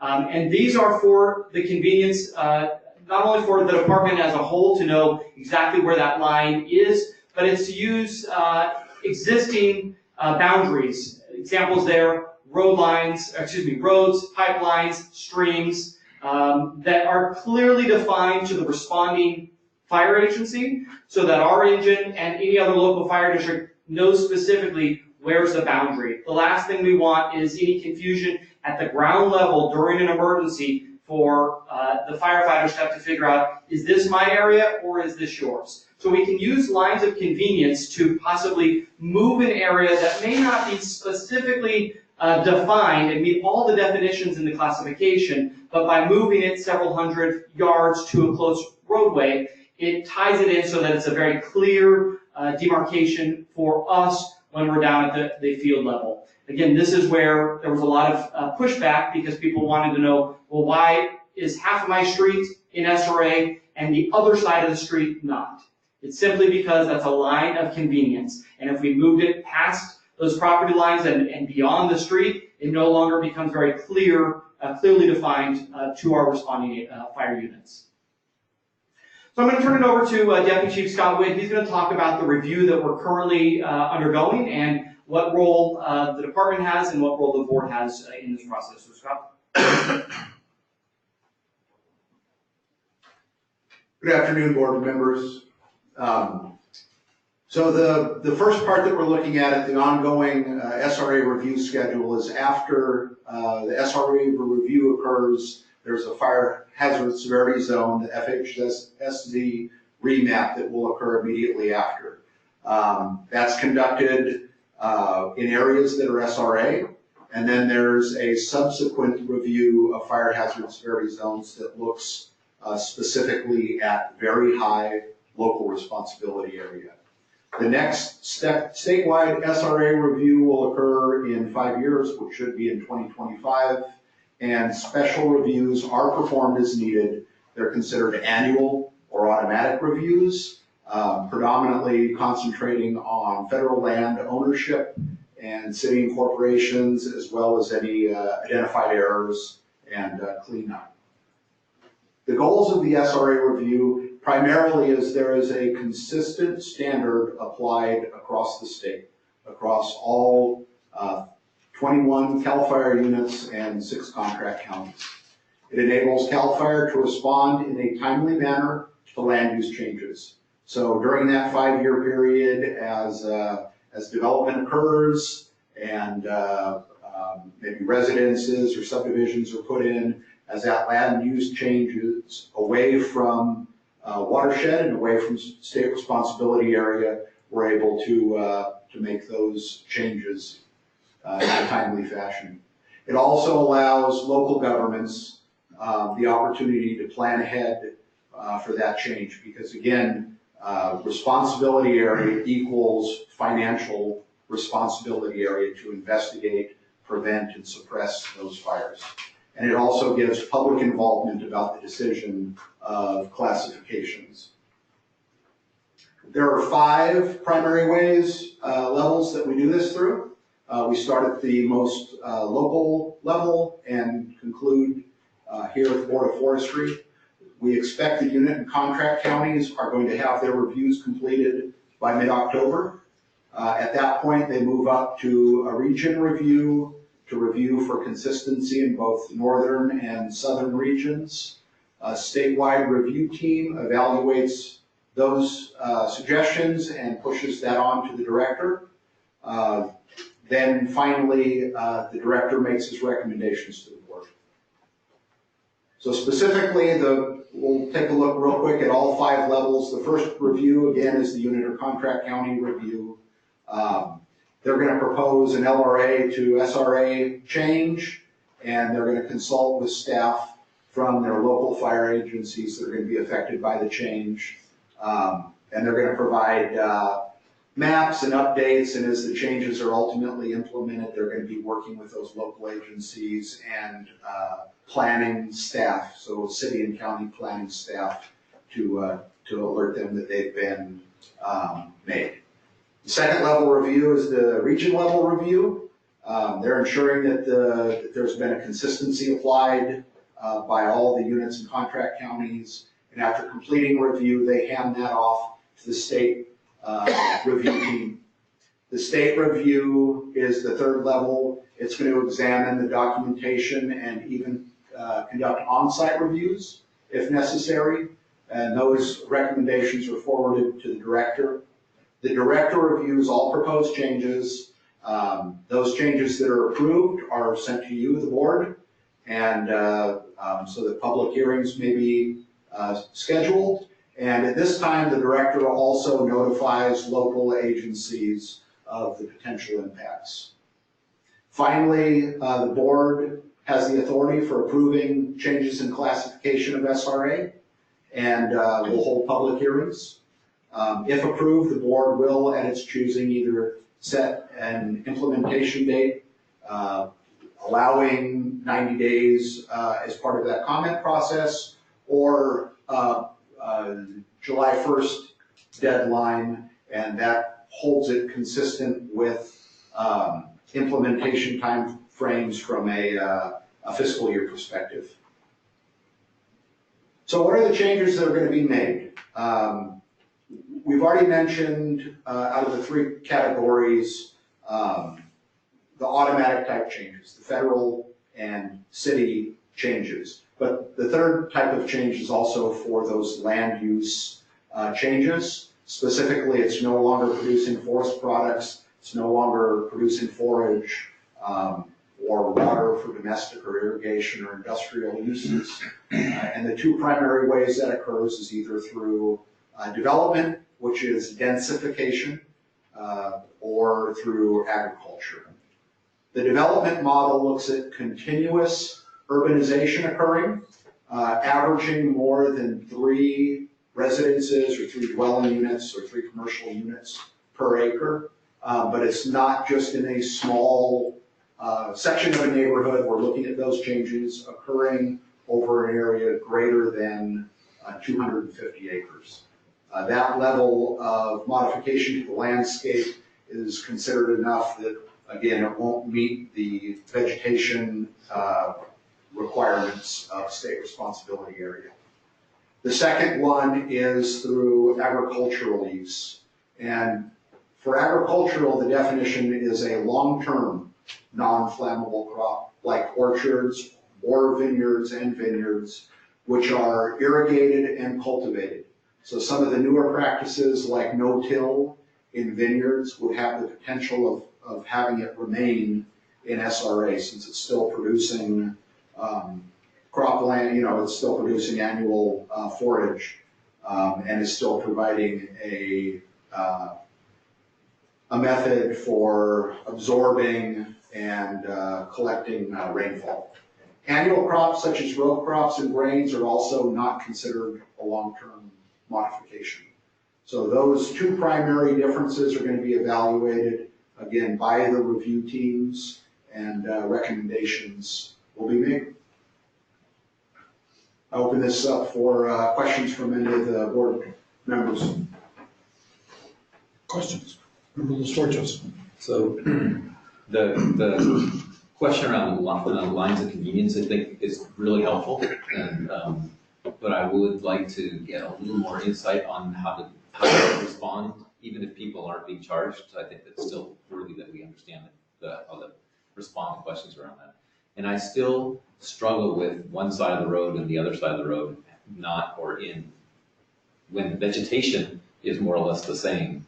And it seems to me it would be more justifiable to push it behind the property lines so that everyone on the same street is in or out.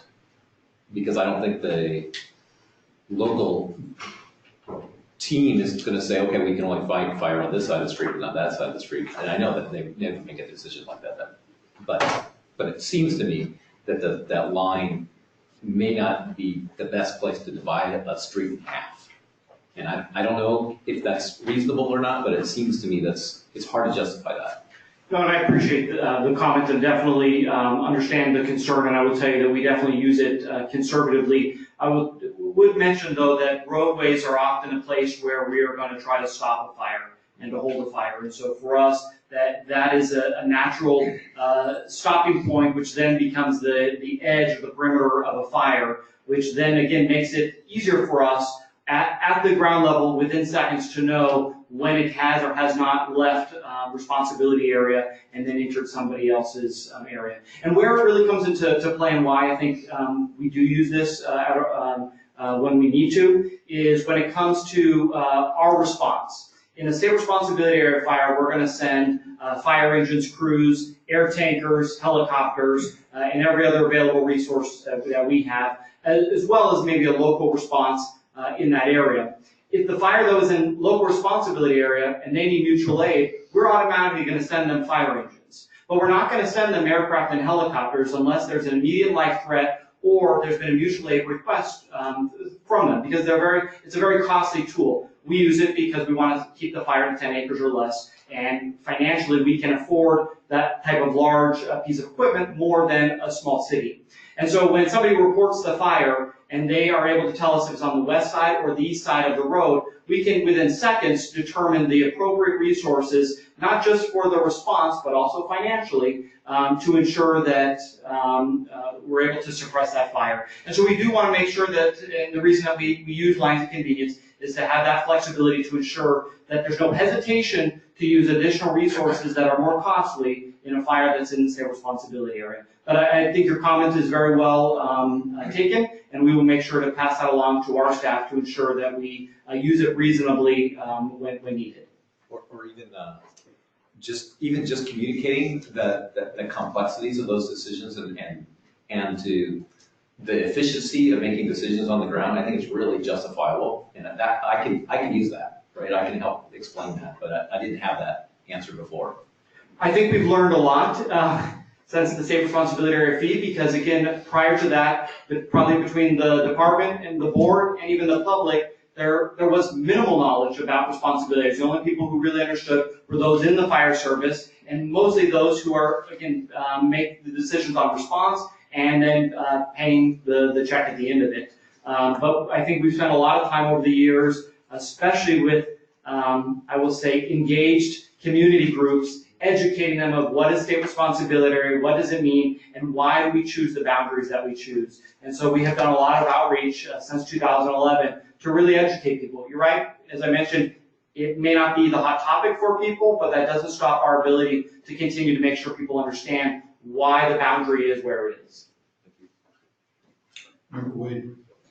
Yeah, I want to make sure I understand. You talked about a 250 acre threshold for making a conversion, just as a rule. And so I was curious if that, can that be cumulative over the course of, if I take 10 years for growth to achieve a 250 acre threshold, I guess, and so then you would be looking to pick that up in any subsequent review. For example, it takes 10 years to go from 0 to 250 acres. But then I was just wondering if that isn't incorporated into a city or any kind of local responsibility area, then what happens to that 250 acre area? Is my question clear? Yeah. So in many areas of the state that occurs outside of incorporated cities. And in almost all of those instances when you have that level of growth, there will probably be a fire protection district that is also charged with protecting those areas.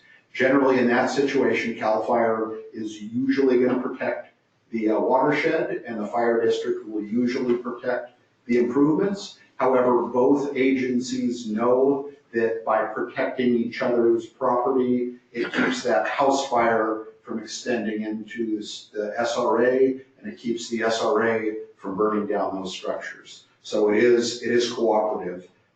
The first part to your question is we want to see that as a contiguous area. So as it grows, the units should be monitoring that activity, and then once it reaches a certain threshold, that 250 acres isn't a hard number. What we really don't like to see, kind of going back to those lines of convenience, are all these little islands of SRA and LRA. Those aren't good from an overall land management perspective. So if it grows to a certain size, and we've got developments close by that are questioned like that, Auburn Lakes Trail, Lake of the Pines, Lake Wildwood, those are communities that are not incorporated cities. They are in the SRA. They have a fairly high level of density. They have a fairly high exposure to fire from the SRA and the SRA from fires that occur within. So those are currently in LRA, but that's the purpose of that 5-year review, is we can take that snapshot and say, is it still the same, or have land use changes gone enough that now it would warrant coming out of SRA? So I was trying to visualize the 250 and, say 40 homes on quarter-acre lots, 160 add in a certain amount of land that is not in the individual lots and typical of those developments. So it sounds like what you're looking at is a development pattern.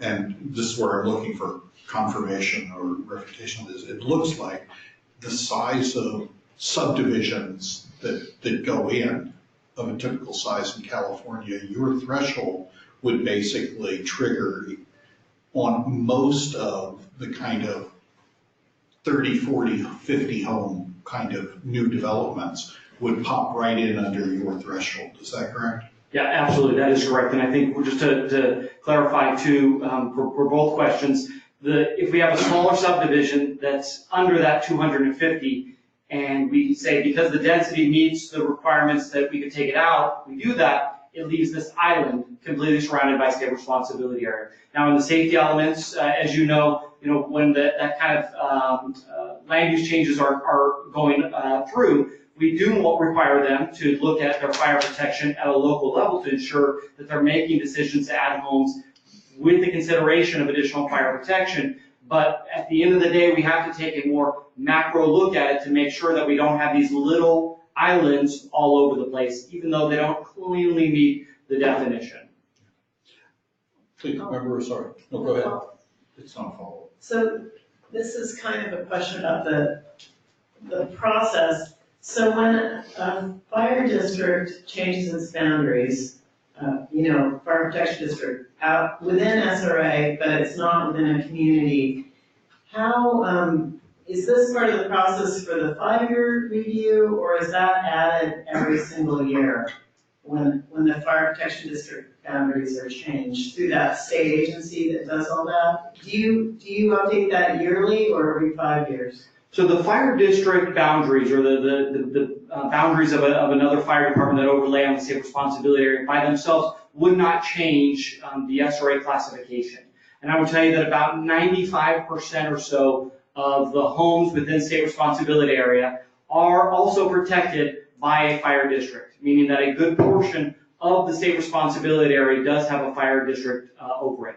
But the boundaries of fire districts or the expansion of fire district boundaries themselves do not change the classification of the land itself. It would be the land use particular that would change the classification. Well, the reason I asked is because when we did have an SRA fee, there was a reduction in the SRA fee if it was within, so I kind of wondered how that all got tracked. So I understand your question. We worked very closely with the planning departments as well as outreach to fire districts themselves to make sure that we had updated boundaries that may not have been reported to us, but in a more timely manner because of the fee reduction that was a part of the fee itself. Obviously, it mattered if you were in a fire district or not. I will tell you, in 2011, there was a lot of learning that occurred as far as people who would say, we didn't think they were in a fire district. They would provide us proof they were, which was, we called it an appeal. And with the proof, we would make sure that we made the change and gave them the reduction. The $30 the $35, and then eventually became a few cents reduction. But again, we do collect the boundaries just for our own knowledge. It doesn't directly relate to the classification of land, but when we did have the fee and were administering the fee, we did work very aggressively to ensure that we had those boundary updates when they were made, and if we didn't, the public made sure we had them. So one other thing is, just based on what we've been seeing with how fires behave in communities like Paradise, where the density exceeded 3 homes per acre, I wonder whether the department might consider revising some of those definitions where those areas are excluded, along with agriculture, vineyards, all that kind of stuff, because they certainly, if you, even at a higher density, if you have, a forested community, you know what I'm talking about, that definition. Mm-hmm.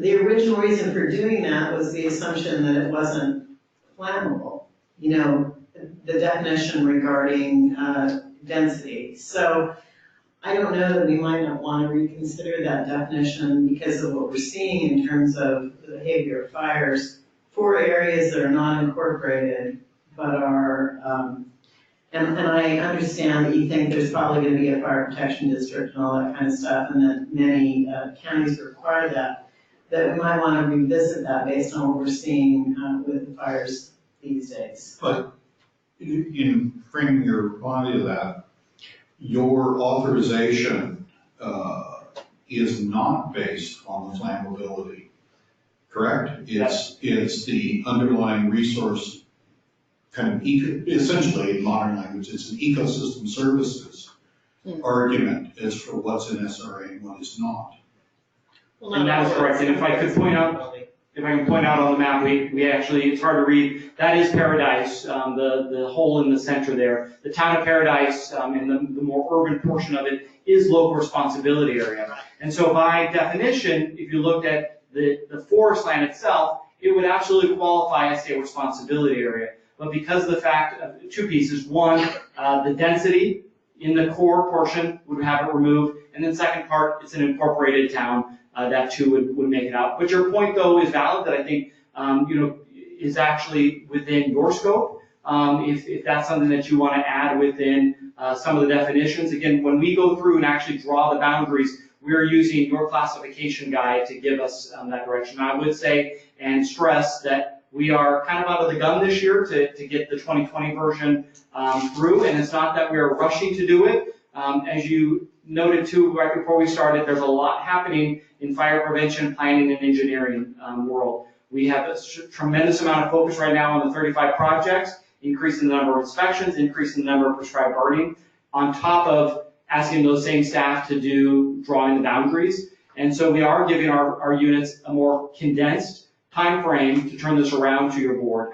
But if you wanted to look at the classification guide, the last time you updated it was in 2010. Within the parameters of the Public Resources Code, you have some flexibility and some guidance for us. Please, go ahead. Well, we certainly wouldn't want to do it in the middle of the process, but I meant, You guys got to what, mid-October? for the Yeah, units to get but I done, just so- thought that it might be something the board might want to discuss before the next update to the classification guide. Since a lot has changed, I mean, a lot has changed since 2010 in terms of what we're seeing with fires, so. I wanted to confirm, I believe you had a slide that implied this. The board, when the fee was in effect, as a responsibility of individual homeowners, would say that we do not make reassessment of whether or not a particular parcel or the structure on it is in or out of SRA, except on the 5-year cycles. And it sounds like you're not dealing with annual level appeals, and so that both the board and the department are still on the same page, that those kinds of appeals should be in a 5-year process, not at a point of inquiry reassessment on individual properties. Is that correct? That is correct. Yeah. And again, as I stated, we are working to gather any public comment that we've received directly to us, any public comment made to your board, to make sure that we are taking an opportunity to just review those addresses to make sure that they properly fit within the classification. Again, I will just stress that most of the time it is not about whether or not they felt that they should not have been classified. It was simply they did not want to be within the SRA. And if I could go one step further though, for Member Sari's question about whether things should be SRA, one benefit of the state responsibility area that I want to stress is that it doesn't matter what fire hazard severity zone a home falls in. If it's in SRA and it's built today, it will be built to the highest standard available. If we remove that and put it into LRA, and then we go through and do the fire hazard severity zones, if it's determined that it's not a very high, it's only a high, it will not necessarily be built to the higher standards. So there is some value to homes that are being built within our state responsibility area. Again, we're looking more about vegetation type and who's responsible to prevent and suppress wildfires, but we are ensuring that all homes and structures built in state responsibility are built to the higher standards. So there is some value right there in state responsibility areas and some of these smaller, less dense, or small dense communities being within the SRA. You know, a very good example of that is Coffee Park.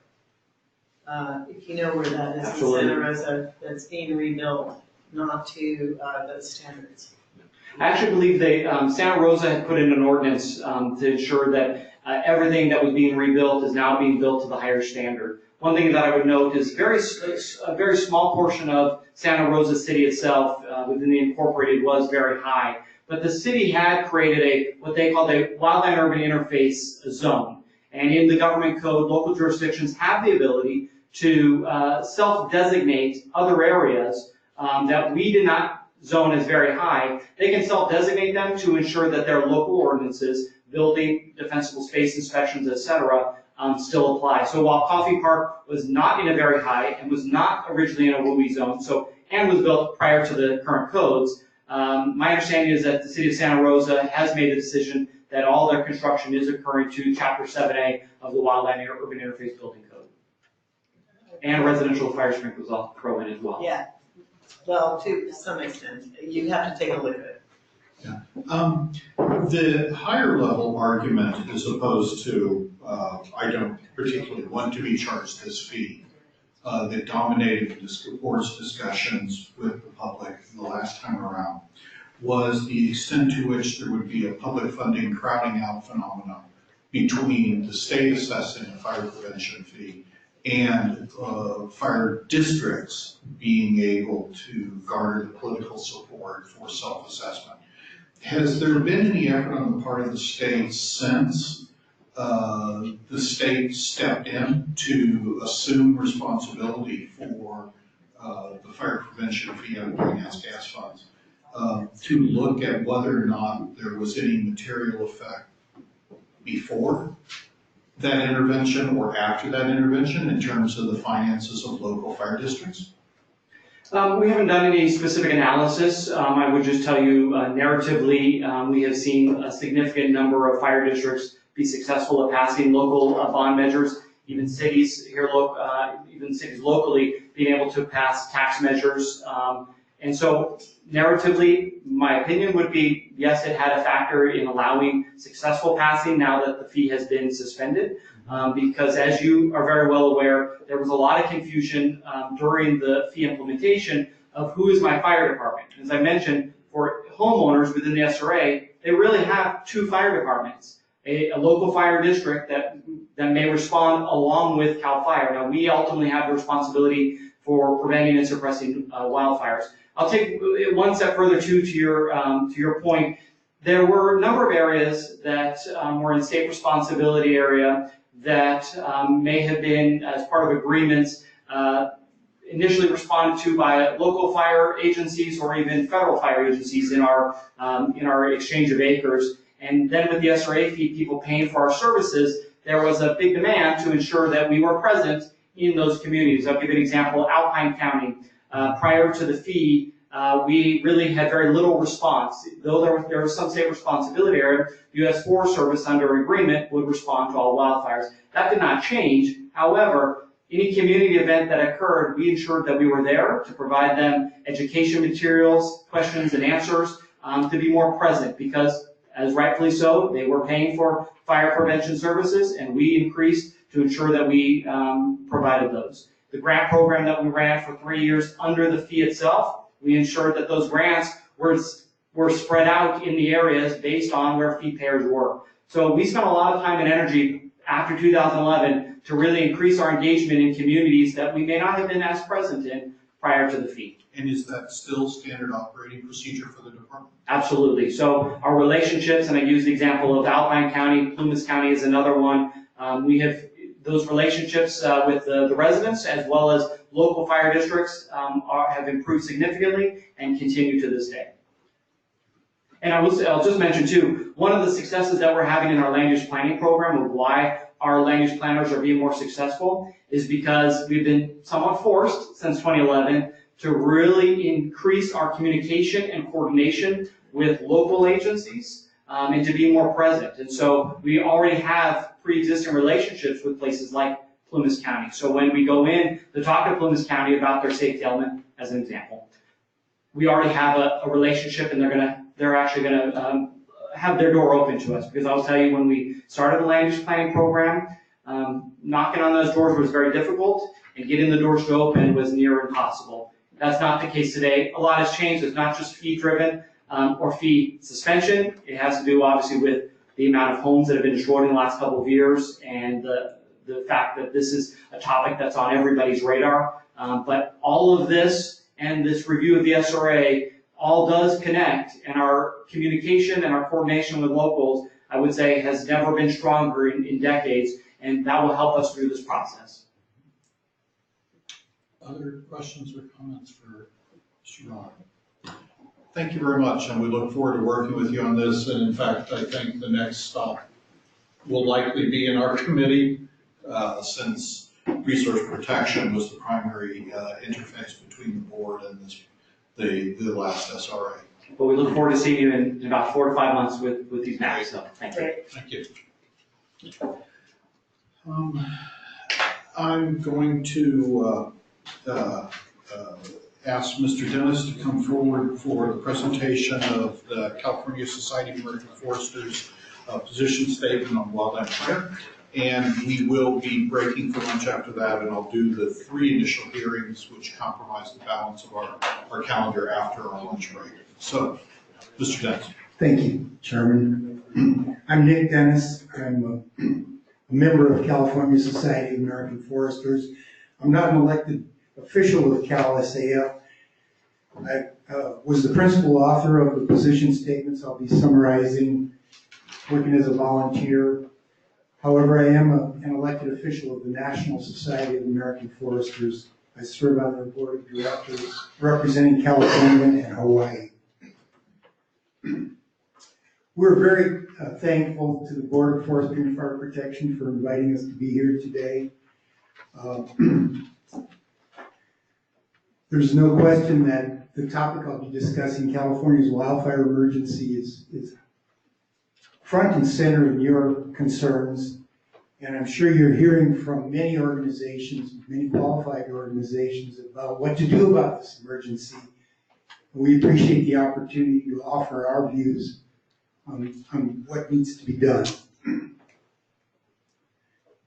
California SAF represents approximately 600 foresters from throughout the state, and our board of directors recently unanimously adopted 3 position statements addressing the wildfire emergency, including one entitled California's Wildfire Emergency, the role of mechanical treatments in reducing the risk of catastrophic wildfires in California, and the social benefits of a robust woody biomass energy market in California.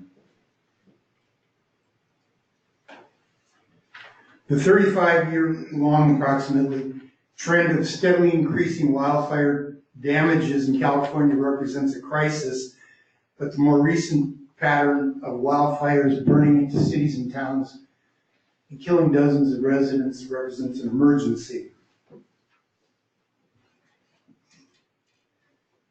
We believe that changing the condition of our forests could substantially reduce losses of property and life to wildfire.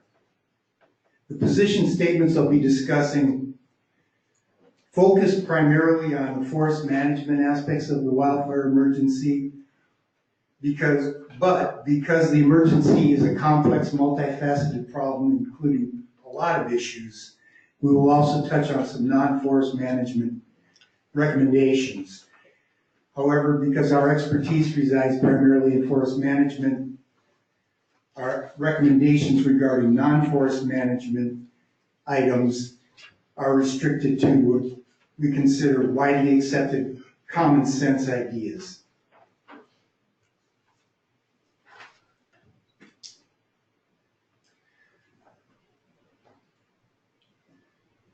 Our strategy for addressing the wildfire emergency focuses on the cities and towns surrounded by forests, because that's where most of the loss of property and lives is concentrated. However, our strategy moves progressively outward from these communities through the wildland-urban interface into what we call the gateway forests, and then into what we call the more remote forests. Solving our wildfire emergency will require comprehensively addressing fuels and development throughout our state's forested regions. Our strategy is based on the premise that climate change has exacerbated and will continue to exacerbate catastrophic wildfire. The trends we've observed in longer fire seasons, more extreme wind events, prolonged periods of low fuel moisture are almost certain to continue.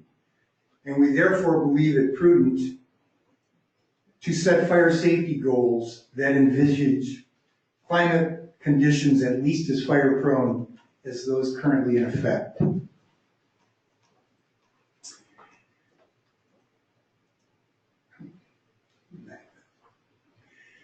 An estimated 2 million households, or approximately 15% of the state's population,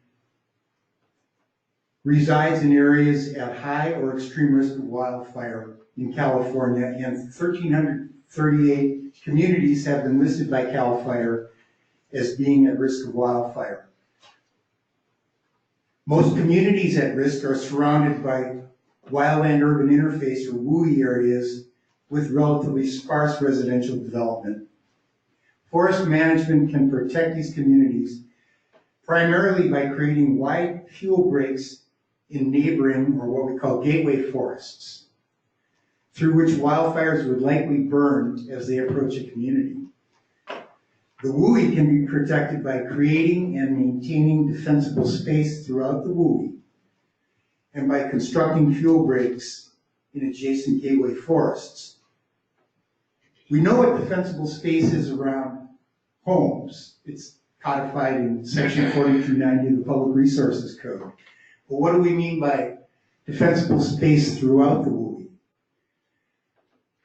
I don't have the answer to that, but I would suggest that what is defensible space for a WUI has to take into account the extreme likelihood that when a fire does burn into a WUI or a town, it's going to be wind driven. And the main objective of fuels treatments to create defensible space is to create conditions where it is unlikely that crown fire can progress as it approaches the town. By separating trees and crowns such that even when the wind is blowing, the fire will be forced to the ground where firefighters can safely attack the fire directly. Therefore, we think that a negotiation needs to occur between foresters and firefighters to figure out what those conditions look like so that we can prescribe fuel management treatments that will result in conditions that are very likely to enable firefighters to directly attack a fire when a wind-driven fire is approaching. And because you're the Board of Forestry and Fire Protection, we believe you are uniquely positioned to facilitate this negotiation. Research has confirmed the effectiveness of fuel breaks in reducing wildfire intensity and tree mortality. A wind-driven crown fire approaching a residential area is nearly impossible to control. The main objective of both fuel breaks and defensible space is to create fuel conditions that impede crown-to-crown fire transmission so as to force the fire down the surface and allow suppression forces to fight it reasonably safely.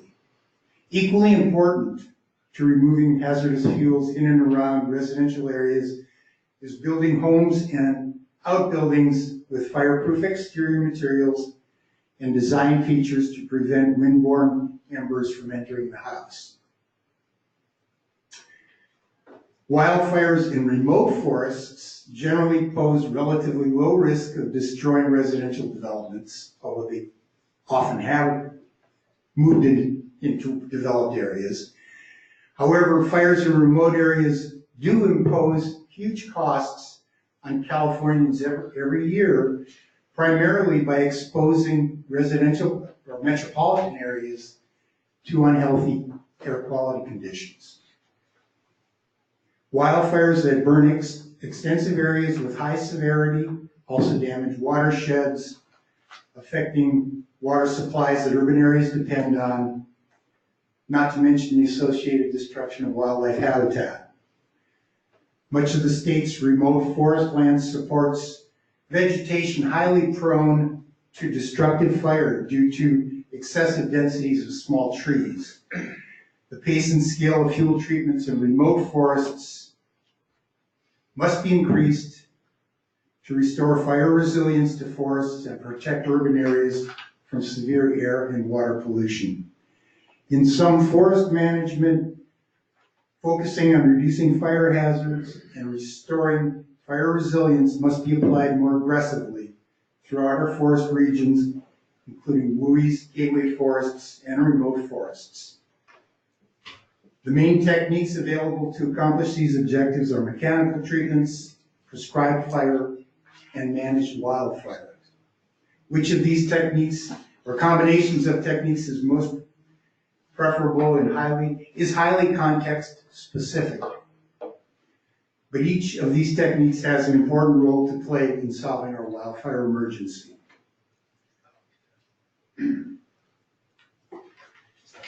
Nearly everyone accepts that for people to live safely in the forest, accommodations must be made regarding the structure of the surrounding forests, as codified in section 4290 defining defensible space.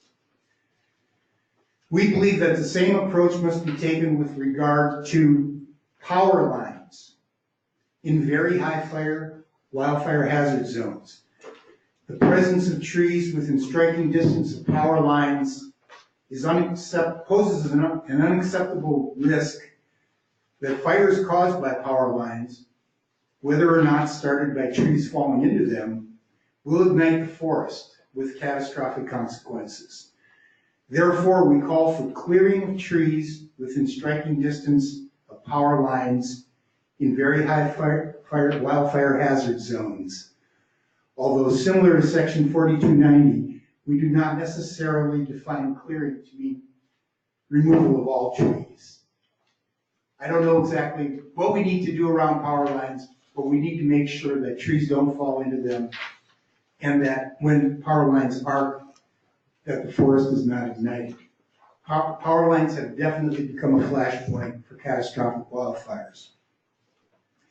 We similarly call for clearing of trees adjacent to highways because we simply can't afford the costs of highway closures, especially freeway closures, due to adjacent wildfires. Senate Bill 901, last year's legislation authorizing up to $200 million a year for wildfire prevention, clearly demonstrates the state's commitment to addressing the wildfire emergency. However, a more economically efficient approach to providing direct payments for fuel reduction treatments would be to subsidize our woody biomass energy sector. Excellent recent examples of such subsidies include the Public Utilities Commission's Bioenergy Renewable Auction Mechanism and My Sierra Woods Forest Biomass Transportation Initiative, which provide enhanced payments to biomass energy plants and landowners, respectively. California SAF seeks state support to expand the biomass energy sector so that we eventually have industrial scale biomass power facilities located at an average distance of 60 miles from each other throughout our forest regions. A more robust biomass energy sector would provide social benefits far greater than their market benefits, which result from sales of electricity, and would give badly needed economic stimulus to our relatively impoverished rural areas.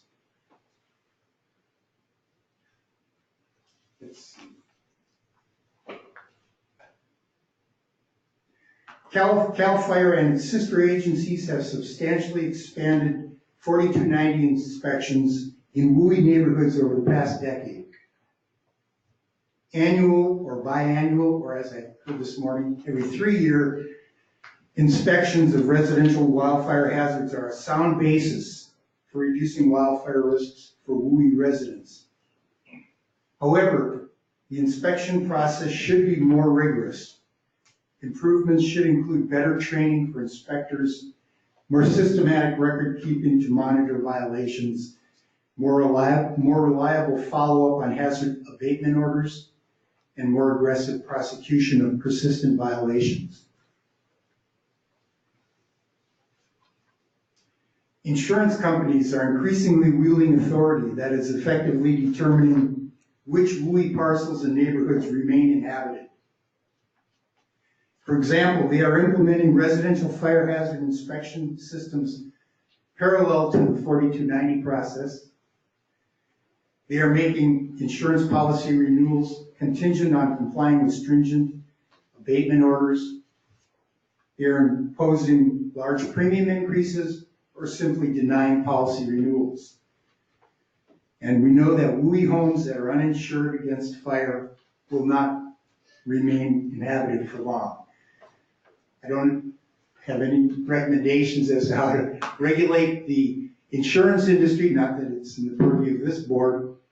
I just offer for your consideration the increasing power of insurance, the insurance industry in determining residential and habitation patterns.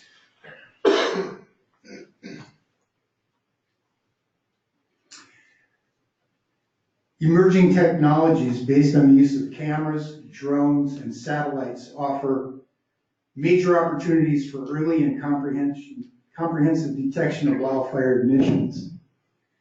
Given that only 2% of wildfire ignitions fail to be controlled by initial attack, if we could further reduce the number of escapes, we could greatly reduce the damages resulting from catastrophic wildfires.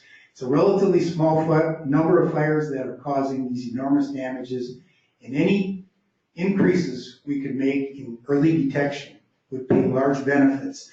There are, as I mentioned, several emerging technologies that could be effective in increasing initial detection.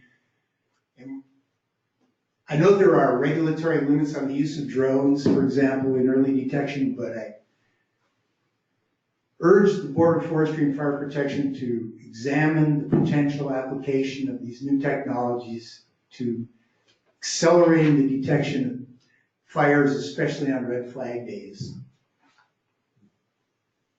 And another technological fix that we urge consideration of is the need for more adequate emergency warning systems for rural communities. Delays in notifying people of rapidly advancing fires have undoubtedly increased their death totals in recent years.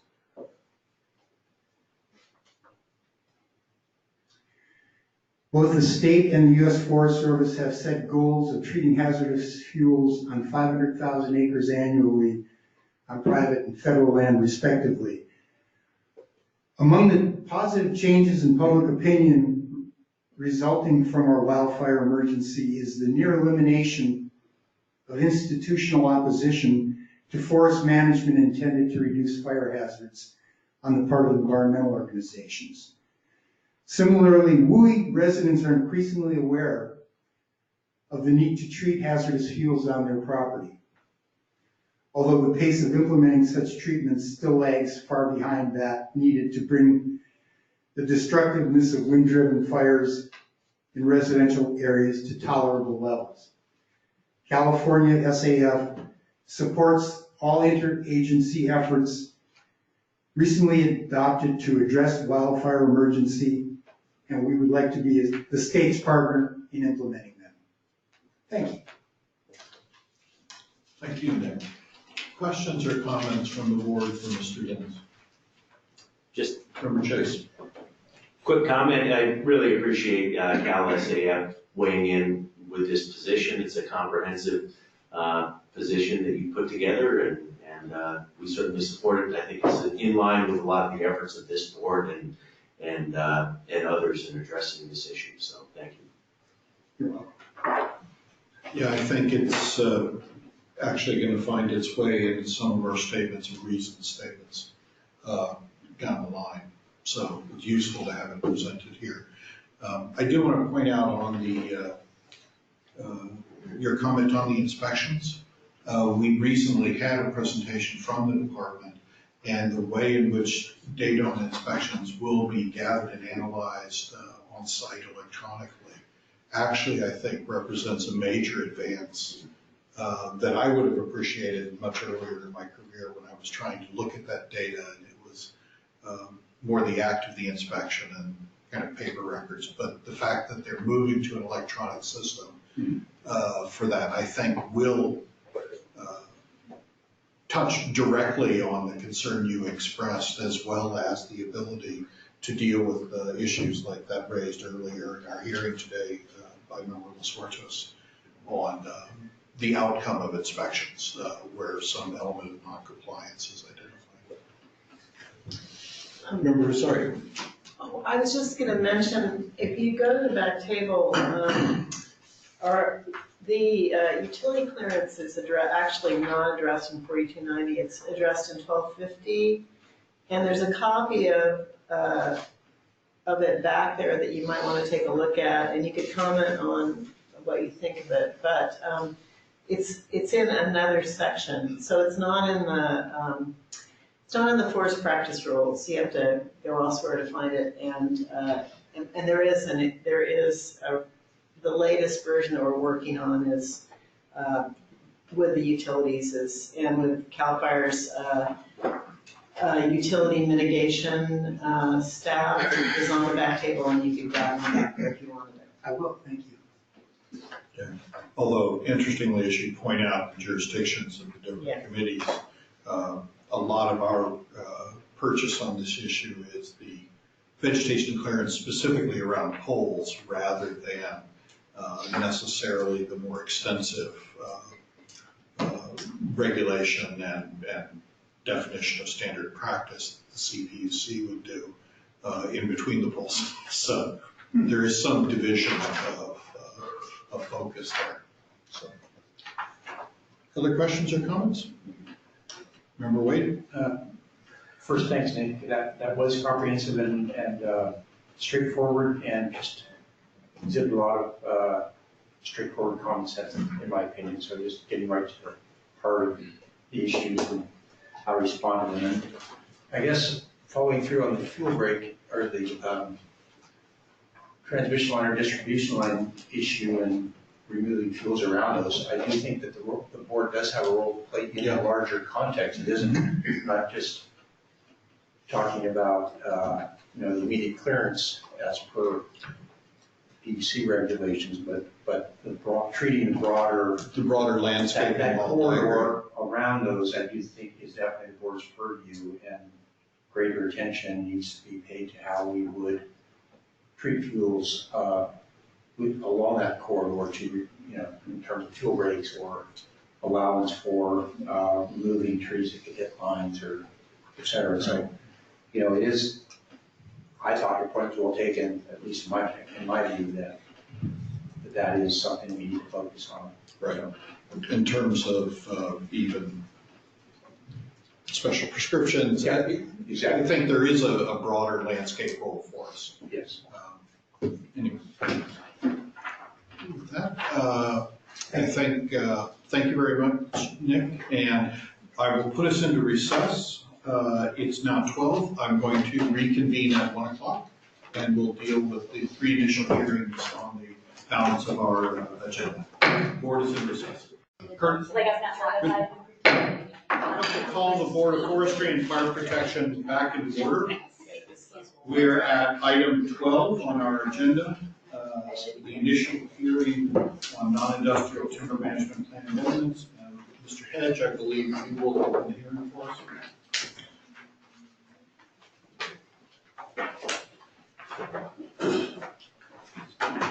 Yes, good afternoon, Mr. Chairman, members of the board, Eric Hedge, board staff. If you turn your attention to tab 12 in your binders, you'll find materials related to proposed rulemaking action of NTMP amendments 2019, including the initial statement of reasons, the regulatory text, which was noticed on May 31st, 2019, and public comment received to date. Pardon me.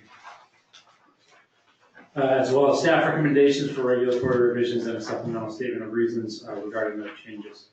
As you'll recall, the proposed rulemaking is a set of regulatory amendments intended to make the NTMP regulations congruent with the changes resulting from the passage of SB 901 to make, where appropriate, the NTMP regulations more consistent with the WFAP regulations, to clarify the use of exemptions within the footprint of an NTMP and to improve clarity within the existing regulations. To date, the board has received 2 public comments on this proposed action, and the public comment period will close at the conclusion of the public hearing today.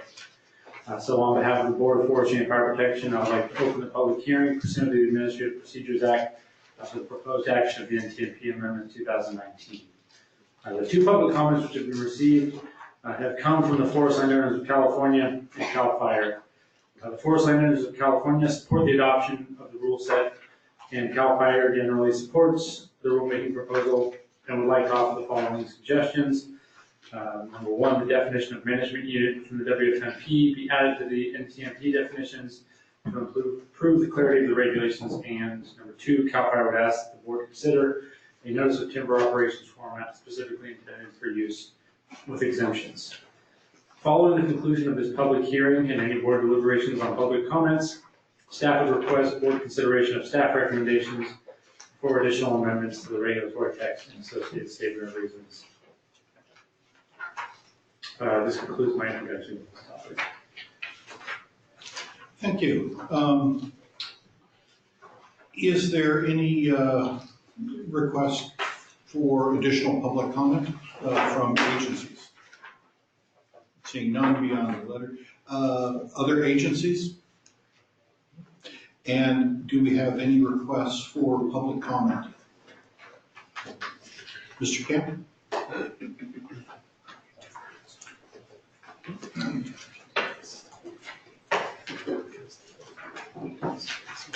Good afternoon, Chairman and members of the board. I'm Larry Camp. I'm here on behalf of Forest Landowners of California.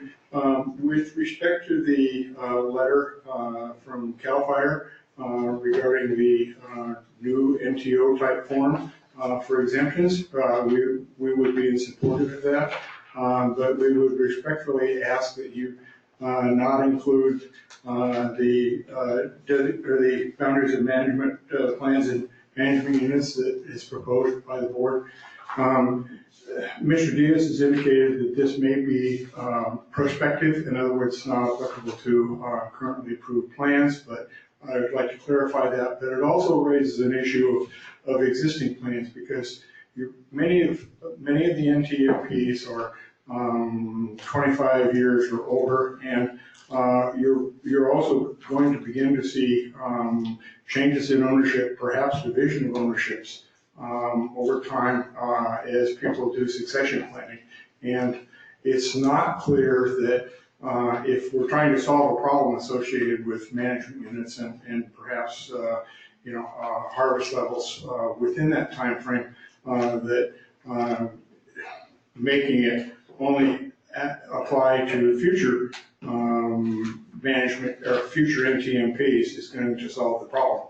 Furthermore, I'd like to comment, I've looked at over 700 of the NTMPs that are in the database, and I would guess that only about a dozen to a dozen and a half of those NTMPs have multiple ownerships at this point in time, so I'm not sure where the problem exists or why we need to clarify it. And I'm afraid that what would happen if you adopted the provision of defining management units, that it's going to require a substantial amendment to look at growth and yield over time, which is also going to potentially lead to significant costs for non-industrial landowners, because they're going to have to go out and do re-inventory and perhaps reconfigure their management program. So maybe CAL FIRE can offer a justification for why this proposal has come forward. So if you have any questions, I'd be glad to try and answer them. So thank you. Thank you. I wonder if I might ask for a departmental comment on this, Mr. Hall.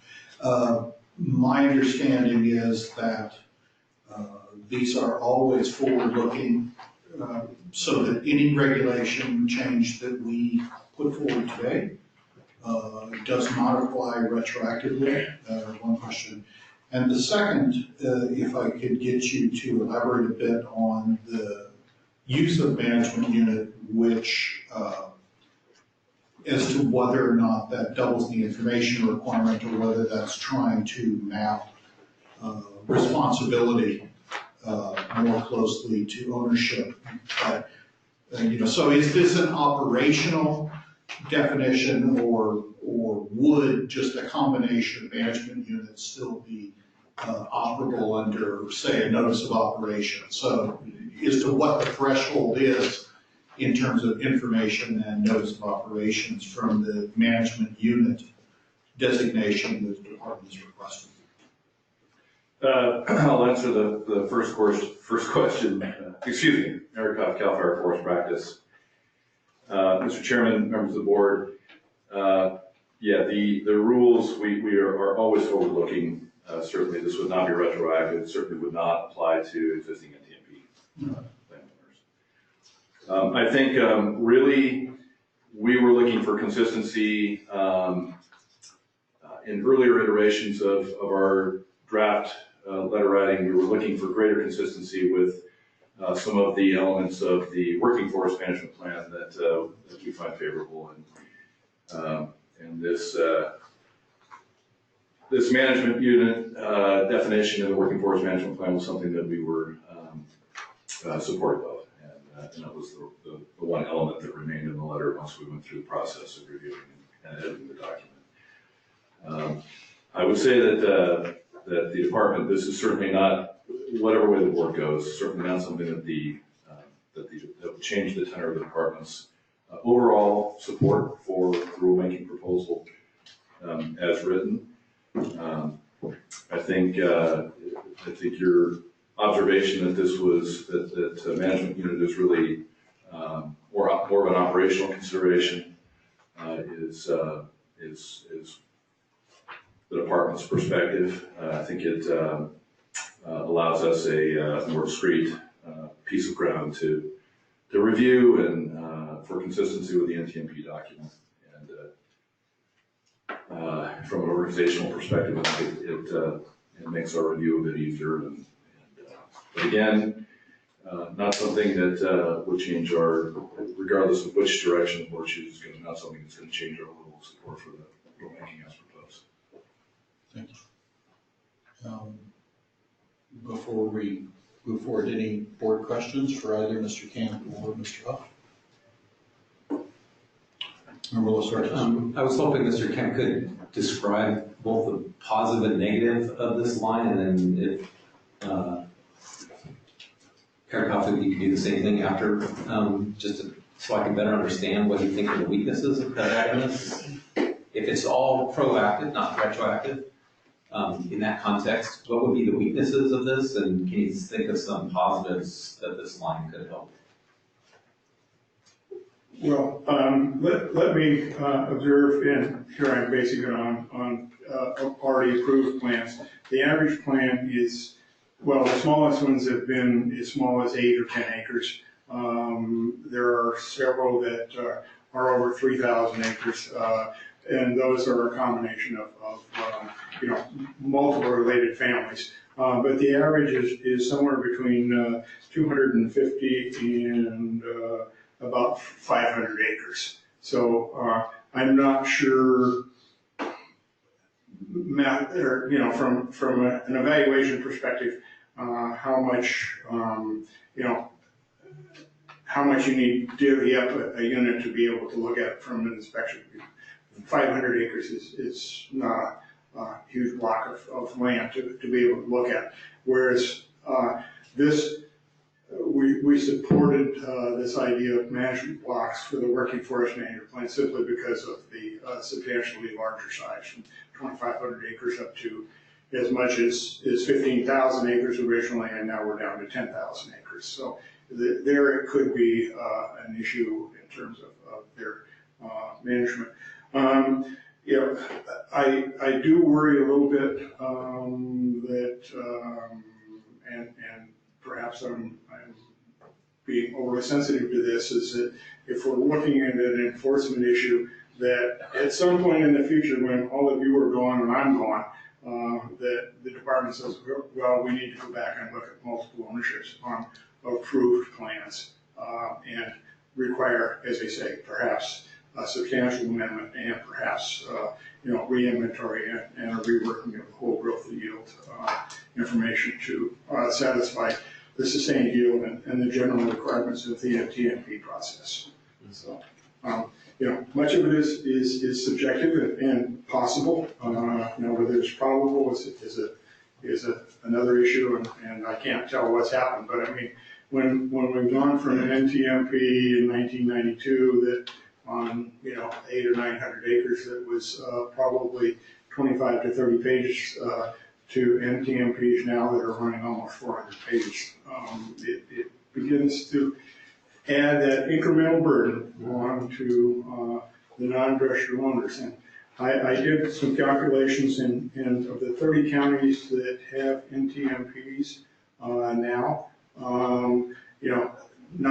only nine of those counties have actually had NTMPs that have been submitted and approved in the last 5 years. If you look at the last 15 years, the numbers are still comparable, slightly higher, but not significant. So the use of the NTMP process, driven, I think, largely by cost, has declined substantially, and yet that was viewed at the time it was passed and at the time the regulations were passed as light touch forestry and a way for non-industrial owners to move forward and still protect public resources, whether it be water, wildlife, or our forests. So, just general observation. So, Eric and I we may disagree, but I think we're trying to be professional about it and just have a different approach. Appreciate that.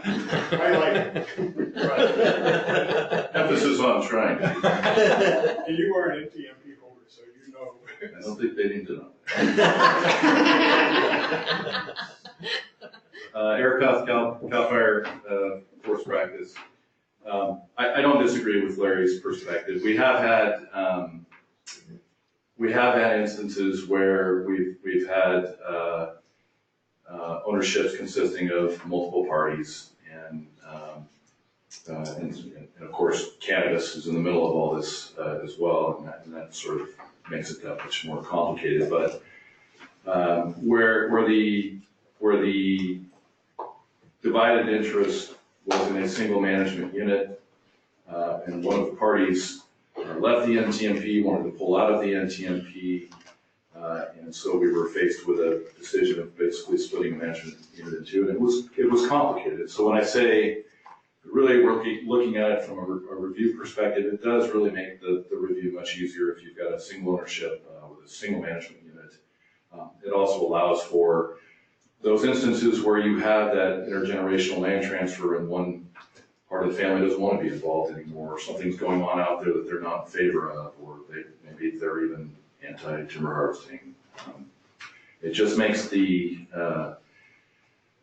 process of pulling portions of the acreage out much easier if that particular unit is defined as a single ownership management unit. And in terms of review, growth, and yield analysis, also makes it easier if you're pulling an entire unit out of the mix versus a divided unit essentially. So that was the thought. But again, we're talking about probably a small minority of those. I understand. So disaggregation would be relatively straightforward, in your opinion. Precisely. With management unit language.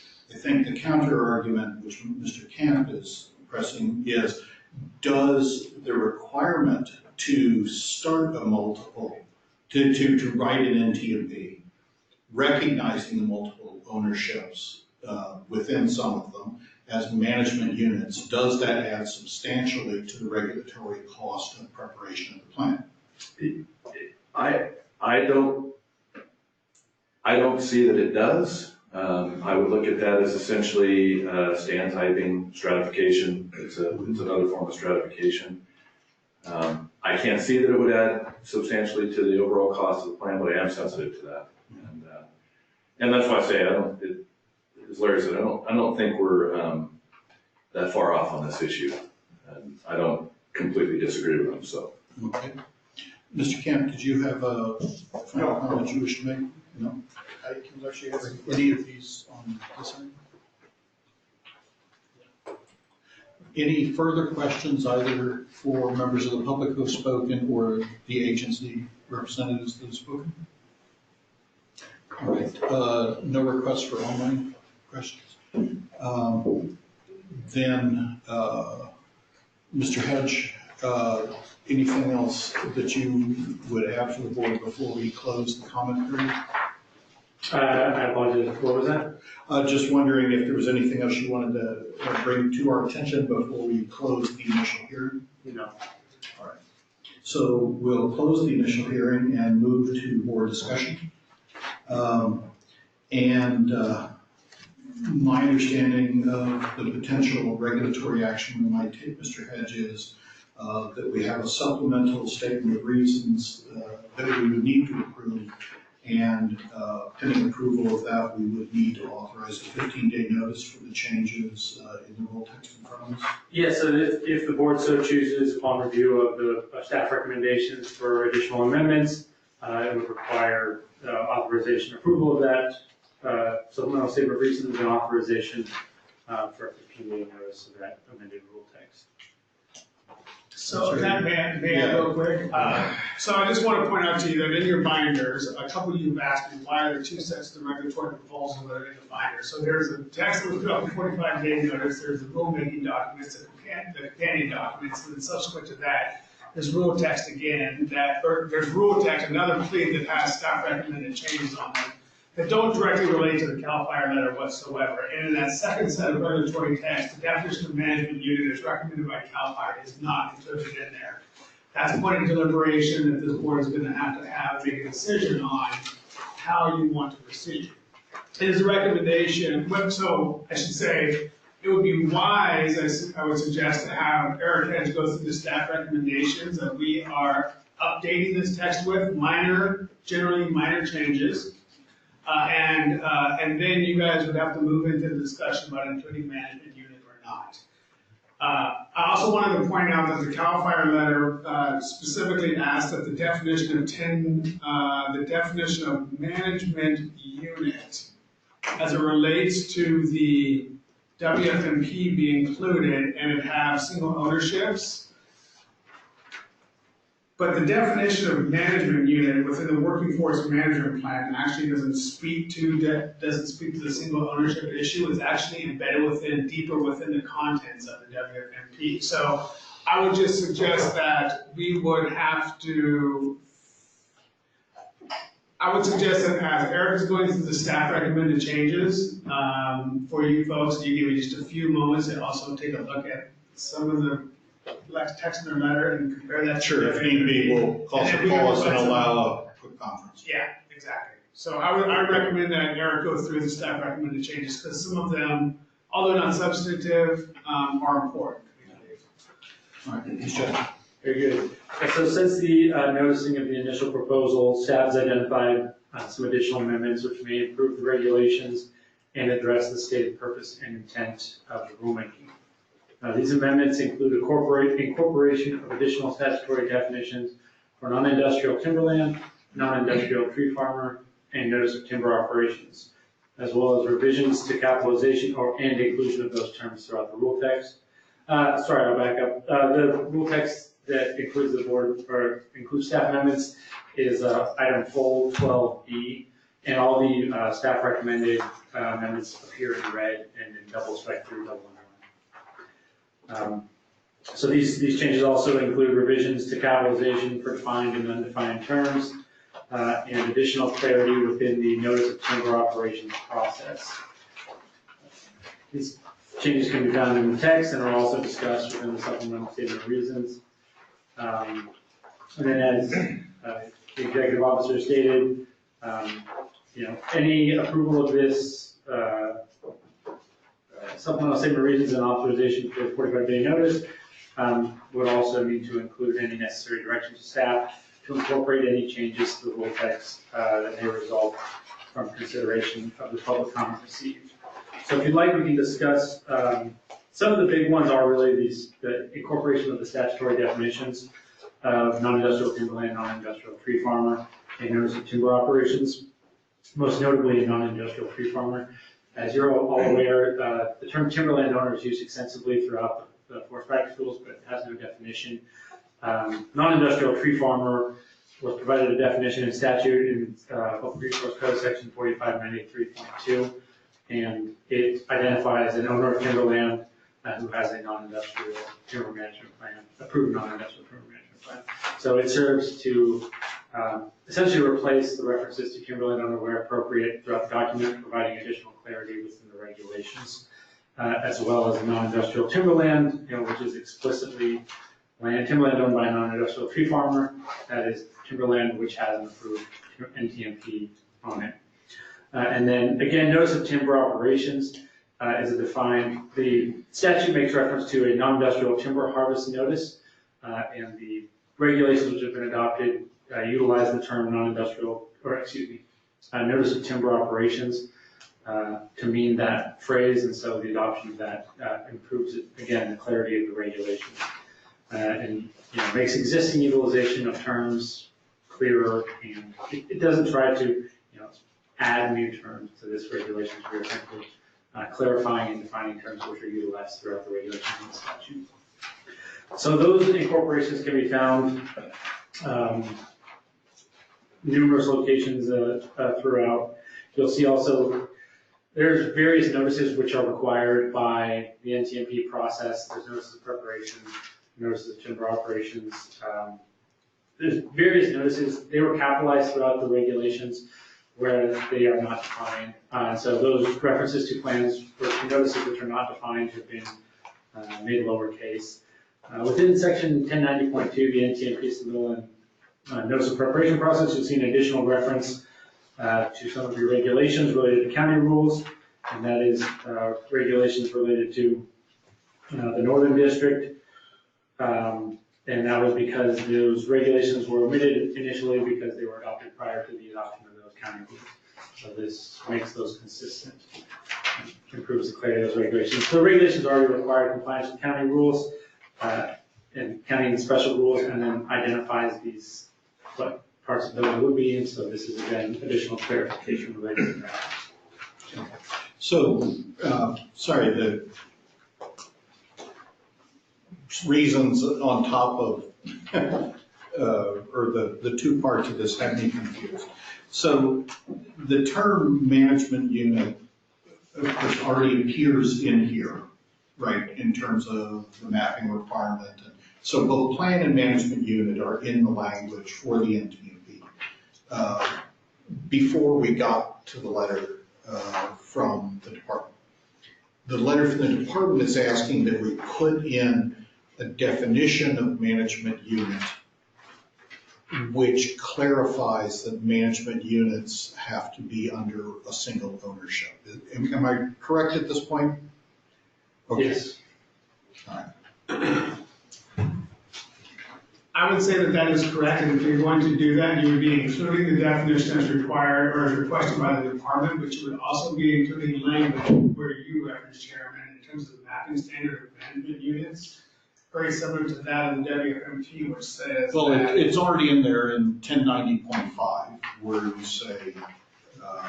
but it doesn't reference a single ownership. No, but, so, sorry, I gave you the one reference. If we look at 9 of 28, see district rules for appropriate minimum mapping age, trees, and there it goes, boundaries of management plans and management units. So the term management units is in here, but we're moving to define management unit. What is not in here yet is the definition of management unit that has been requested in the CAL FIRE common letter. Nor is the requirement to have a management unit reside within a single ownership. So the definition that they have requested to include from the WFMP does not mention ownership. Where the WFMP definition does not, they're asking to include that here, and if the intent is to keep those management units within a single ownership, you would rely upon language within the WFMP. In the mapping standards, it says when you map them, the management units shall not migrate. Right, we had a watershed qualification in our original. So I guess the question would be, we would move on it this way. if you have the discussion and the board is interested in including the management unit for the purposes of having that within single ownership, we would say yes or no, and if the answer is yes, then we would turn to the WFMP regulations and walk through it very quickly and see if that's the way that you'd want to proceed on it. It's not really that, well, it's less confusing to me because I lived and breathed and died at WFMP for a couple of years, but if you had the rule book before you, it would not be that difficult to unpack it.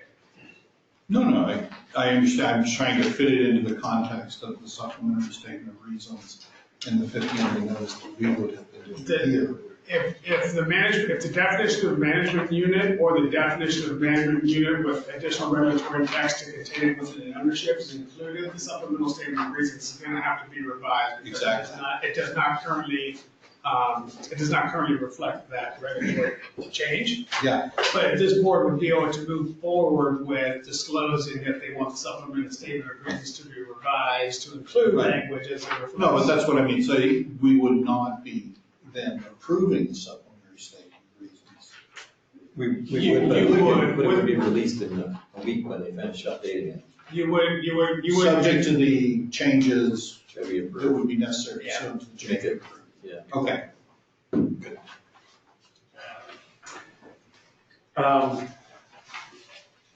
So moving forward into the notice of timber operations, in 1090.6 on page 12 of the rule text, you'll see some revisions that have been made to clarify that text and to make it consistent again with the addition of the defined terms, or the incorporation of those defined terms earlier in the regulations.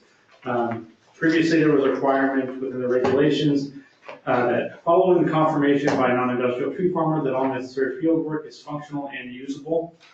There was a couple issues that of clarity that may have existed within that regulation. Number one is the term functional is defined within the, the term functional is not defined within the regulations, and usable. And then second off, the notion that the non-industrial tree farmer may be somehow held responsible for work that may be required by an RPF as not entirely consistent with the other regulations. So that provision was eliminated. Following that, the rule text has been clarified to require that non-industrial tree farmers, which have been now defined, who control any portion, non-industrial tree farmers or their designated agents, who control any portion of non-industrial timberland and who plans to harvest any of the timber thereon during a given year shall submit a notice of timber operations. This language is consistent with statutory requirements as well as consistent with the kind of operational logistics of the requirements of the timber operation, notice of timber operations and the necessity for it. Following the notice of timber operations, again, it is simply the incorporation and the utilization of the defined terms throughout the rule. Very good, thank you. So it seems to me that within the board's actions here, we have three potential actions. The first is to consider an amendment or directing board to amend this to include the definition of management units. And that would then be followed by our consideration of the supplementary, which would then have to be amended, statement of reasons and the associated 15-day notice. Does that sound procedurally correct? That does. You would have to, so you could, your options are you reject staff recommendations completely, move forward without any additional notification at all. You could accept staff recommendations, which would likely trigger, based on your discussion on 15-day notice, without the inclusion of management units as recommended by the department. Or you could accept staff recommendations, or really any portion thereof, and include the definition of management units within the rule text, which also would likely result in a 15-day notice.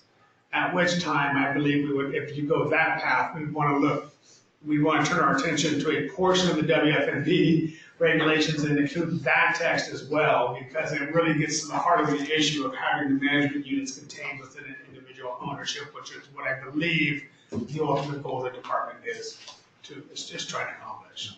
All right, so it is 1:35. I'm going to put the board in recess for 10 minutes to allow a side consultation between board staff and department staff about our path forward on the management language, and then I will gavel us back in for resuming board discussion. Sure. Board is in recess for 10 minutes. Convene the Board of Forestry and Fire Protection. At the point we went into recess, we were, had opened and closed the initial hearing on the non-industrial timber management plan amendments. And we are now in the board discussion phase, and I am going to move that we adopt the staff recommendations. Mr. Hedge, would you just, in a thumbnail, give us your staff recommendations, just the thumbnail, so that the board understands my motion? The staff recommendations are the incorporation of the statutory defined terms of non-industrial tree farmer, non-industrial timberland, notice of timber operations, and the utilization of those defined terms throughout, revisions to the capitalization of defined and undefined terms, and additional clarification within the notice of timber operations process. Very good. And so is there a second to that motion? Second. Seconded by Member Los Huertas. Board discussion of the motion. Seeing none, please call the question. Husari? Aye. Delbar? Aye. Willis? Oh, she's not here. Los Huertas? Aye. Chase? Aye. Wade? Aye. And Gillis. Aye. I will then, in order to facilitate the discussion, move that we further include the management unit definition as proposed in the departmental comment, which is the management unit with the reference to the single ownership. Is there a second to that motion? We do have a bit of a procedure. I'm sorry. Let me state something. We have a bit of a procedural conundrum here. So you've adopted the supplemental statement of reasons in the text to date, and that's fine. But I would suggest that we would want to probably either We haven't moved the supplemental motion yet. I would suggest that Chair Gillis make a motion to kill the former motion, and we start from afresh. All right. And we start from afresh, because I can walk you through this, because I think that we've had, and I can walk you through the rest of it, because I think it's going to be cleaner to do it as one motion all the way through. It's going to be more direct and clear to staff as to what is. So the motion that was just made and seconded by Member Los Huertas was potentially out of order, and I guess we'll reflect that in the minutes. Yeah, we'll set that aside. We will have to set that aside as procedurally incorrect. And so your recommendation, and I'm looking to board counsel for confirmation here, would be that we consider both the staff recommendations, which are embodied in the text before us, and the question, in the sense that this is why I was struggling with the order of precedence here. So is it within the revised supplementary motion? Yeah, can I take one stab at this real quick? Okay, so I believe that the first question that the board needs to consider is if you're going to accept staff recommendations as offered to the regulatory text. That in and of itself will require 15 That was pages. the motion we just did. Except for when I say question, I'm not talking about a question that's going to be an actual question. I'm thinking about a question in terms of deliberation. The second question that you would be asking before you move would be, do you want to include the definition of management units as requested by the department with additional regulatory text to clarify that it resides in a single ownership? Those are the two moving parts that we need to answer ourselves. Well, if we're just looking for assent, we already have assent. On the staff. So we already know the staff recommendations are being accepted at this point. So secondly, do you want to consider including, based on the public testimony heard and received in writing, the inclusion of the definition of management unit And if you did, and the text provided by the department, including, indicating that those management units reside within only a single ownership. So here's my question again. You're saying that this, as opposed to the staff recommendations before, This would be a second. would be, In addition to. I mean, we've done this as a The problem is that the. question. It's not adopting supplementary rule text or the statement of reasons or the changes to the rule text. You're putting 15-day text out. That was, the board had moved to put text out for 15-day notice and moved on that in the affirmative without modifying the text with the definition of management units within it. So no, I haven't moved the 15-day notice. I restricted my statement. So we have not moved either the supplementary text or the 15-day notice. We have only addressed staff recommendations. That's, okay, I understand what you're saying. I think that it would be cleaner to do it all as one fell swoop in terms of working through the key of questions and then making one full speech. All right, so I think I understand what you're saying now. So we are still just in discussion. The motion was out of order. So we are in discussion, but not with a motion, about the issue of inclusion in management units as requested. I would indicate that I think that there are a variety of advantages in terms of the functioning of state government and the potential for disaggregation over time, given the fact that these will not be applied retroactively under state regulatory procedure, to go ahead with that. Anyone else in the board wish to comment? My instincts kind of say that whatever efficiencies are gained on the regulatory or administrative end are probably given up on the, on the landowner side of increased complexity and tracking, individual ownerships within the footprint of a single NTMP by requiring future NTMPs to break up into management units of single ownerships. So I'm less inclined to support that addition.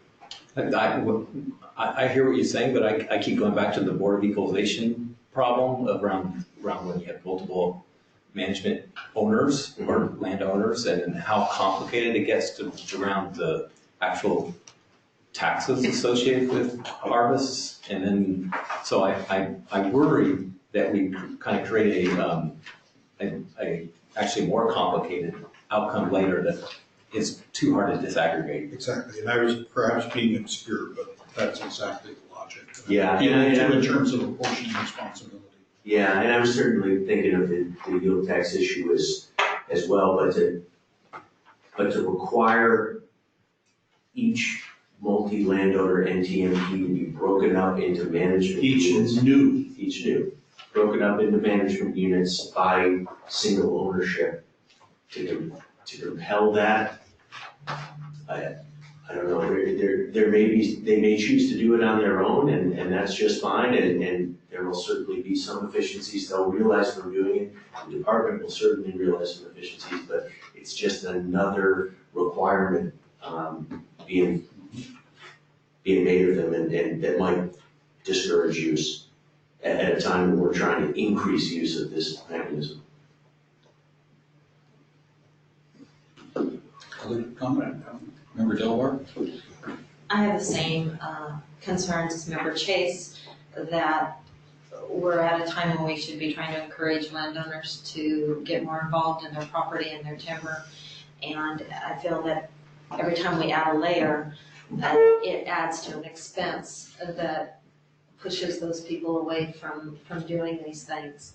And we can't come up with what the cost will be if you have two landowners, two separate management units, and both of those you have to figure the yield out and separate. What's that cost to a plan when a plan is already, they say 400 pages.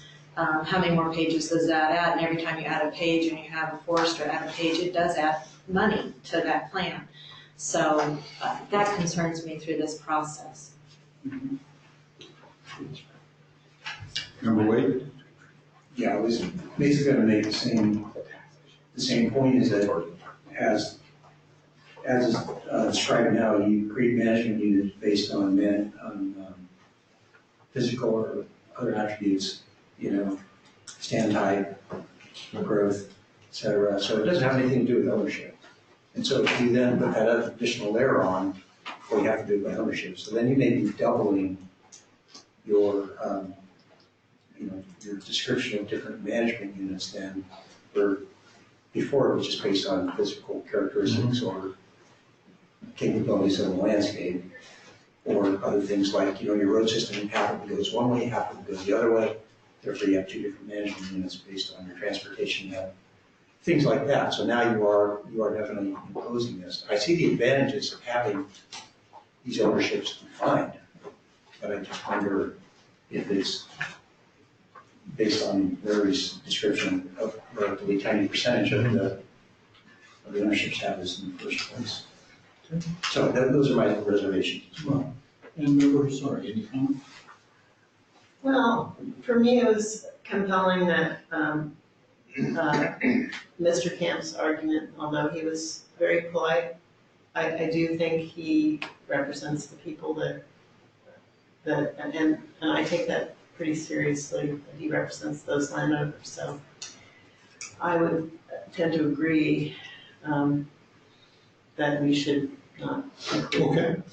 Well, thanks. That's informative discussion. I think what I'm hearing is that the staff recommendations embodied in the documents that were distributed to you in your binders, that we're going to find general support there, but we're not going to find consensus on adding management units, so I'm not going to make that a formal proposal. So I think that makes our regulatory action here relatively straightforward. It does. Okay, in that case, I will move for approval of the supplementary statement of reasons. You can do this as one motion if you like, And the 15-day, and authorization of 15-day notice. Yes. Is there a second to that motion? I'll second that. By Member Chase. Board discussion of that motion? Hearing none, please call the question. Sorry? Aye. Dilbar? Aye. Los Huertos? Aye. Chase? Aye. Wade? Aye. Gillis? Aye. Let's see if we can get through this one in more point A to point B fashion. Mr. Hedge, if you take us into the initial hearing on stocking and silvicultural standards amendments. Thank you. Again, Eric Hedge, Board of Forestry and Fire Protection staff. If you turn your attention to tab 13 in your binders, you will find the materials related to proposed rulemaking action of stocking and silvicultural amendments 2019, including the initial statement of reasons and regulatory text, which was noticed on July 5th, 2019, public comment received to date, and a draft final statement of reasons.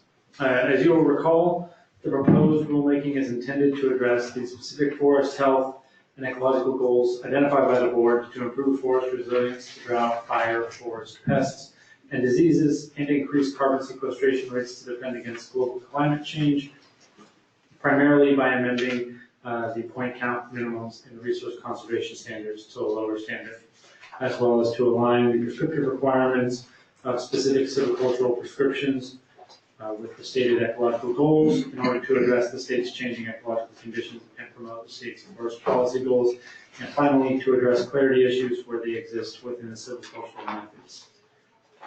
To date, the board has received 3 public comments on this proposed action, and the public comment period will close with the conclusion of the public hearing today. So on behalf of the Board of Forestry and Fire Protection, I would like to open the public hearing pursuant to the Administrative Procedures Act for the proposed action of stocking and silvicultural standard amendments 2019. The 3 public comments which have been received to date come from CAL FIRE, a joint comment from Ebbets Pass Forest Watch and Battle Creek Alliance, and a joint comment from the Environmental Protection Information Center and Sierra Club, California. The comment letter from CAL FIRE contains information which CAL FIRE supports the adoption of the rule set. The joint committee, the joint comment from Ebbets Pass Forest Watch and Battle Creek Alliance offers the following comments. One, the commenters recommend annual and ongoing reporting requirements from CAL FIRE on the use of revised minimum resource conservation standards. The commenters suggest that even-age plantations are not consistent with the board's ecological goals related, are are not consistent with the board's ecological goals and request revisions to address this inconsistency. The commenter recommends that the regulatory amendments address potential increases in herbicide use associated with lower planting densities, and the commenters recommend that potential impacts to biodiversity be addressed within the regulations. The joint comment from the Environmental Protection Information Center and the Sierra Club of California. Within that comment, the commenters suggest, one, that the regulations do not address the need to disclose or address the requirements of the Forest Practice Act related to maximum sustained production of high-quality forest products. Number two, suggested that the board did not consider possible adverse environmental impacts within the rulemaking documents. And number three, again, the commenters recommended ensuring a requirement for the monitoring and reporting on the implementation of the proposed regulations. Following the conclusion of this public hearing and any board deliberations on public comments, staff recommends for board action. The staff recommendation for board action is direction to staff to prepare the final statement of reasons for consideration at the upcoming September board meeting, including all response to public comments that have been received to date and which will be received by the conclusion of the public comment period. This concludes my introduction to this topic. Thank you. Requests for agency comment? On the letter. Do we have any requests for public comment, either online or from the audience? Mr. Kim?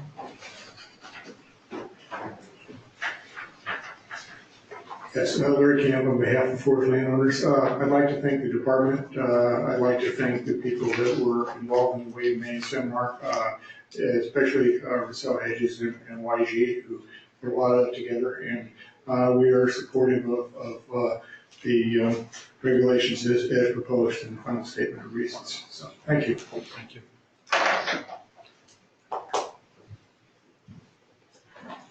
Mr. Gentry? For all good Humboldt State Forestry graduates, I merely bask in the glow of the superior academic knowledge of the University of California. I know my father right now is in heaven looking down and smiling upon that remark. But I also want to give special thanks to Bob Ewing, Bill Stewart, but especially Rachel Hedges, because she did a fantastic job in herding the cats and bringing together the information. This was a very exhaustive look at the history of this standard. There was great discussion, and I think it's important to note that the standards that we're using are about 45 years old. They're reflective of a different time and place, and I think that these standards will be incredibly effective in utilizing our resources wisely. The mere fact alone that we can now plant these areas and expect the kind of survival rates that we now get with seedlings is amazing to me. And it will also, I think, in the long run, be a great benefit to the state of California because many landowners simply don't have the capacity to do pre-commercial thinning. And this will allow them to grow their stands without that. Unless and until the biomass industry in this state somehow rebounds and becomes more robust, I think it's the most prudent course of action. Thank you very much. Thank you.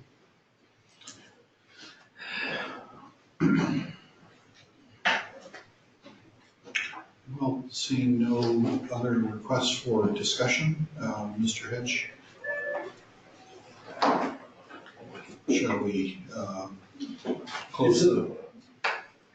Yes, it would be appropriate to close the public hearing if there's no additional online comments. Okay. Very good. Following that, as stated earlier, the next step in the rulemaking would be a request from the board staff to the board to direct staff to prepare the final statement of reasons, incorporating all the public comments you've heard today and the public comments we received, as well as the board response to those comments for consideration at the September board meeting. To facilitate the discussion, I'm going to go ahead and move that we direct staff to prepare the final statement of reasons. Is there a second to that motion? I'll second that. Seconded by Member Chase. Board discussion, I want to echo the praise for both board staff work and assistance we've had from some of my colleagues at Berkeley in terms of providing both the scientific and regulatory review on the West Coast to make sure that this is well-grounded. I appreciate the comment letters. I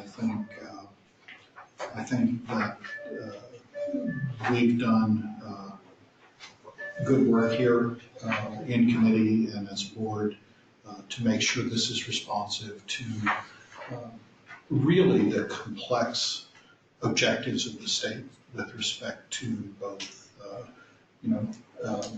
having a viable forest products sector, having a fire resilient environment in which we live and in which other species are dependent. And so I think the consideration of the changes in the background for silviculture that we've considered here, when you consider the reforestation failures that were common in the 70s as a result of a lack of knowledge. I think we were ready for some change to the environment. I think this is a good one.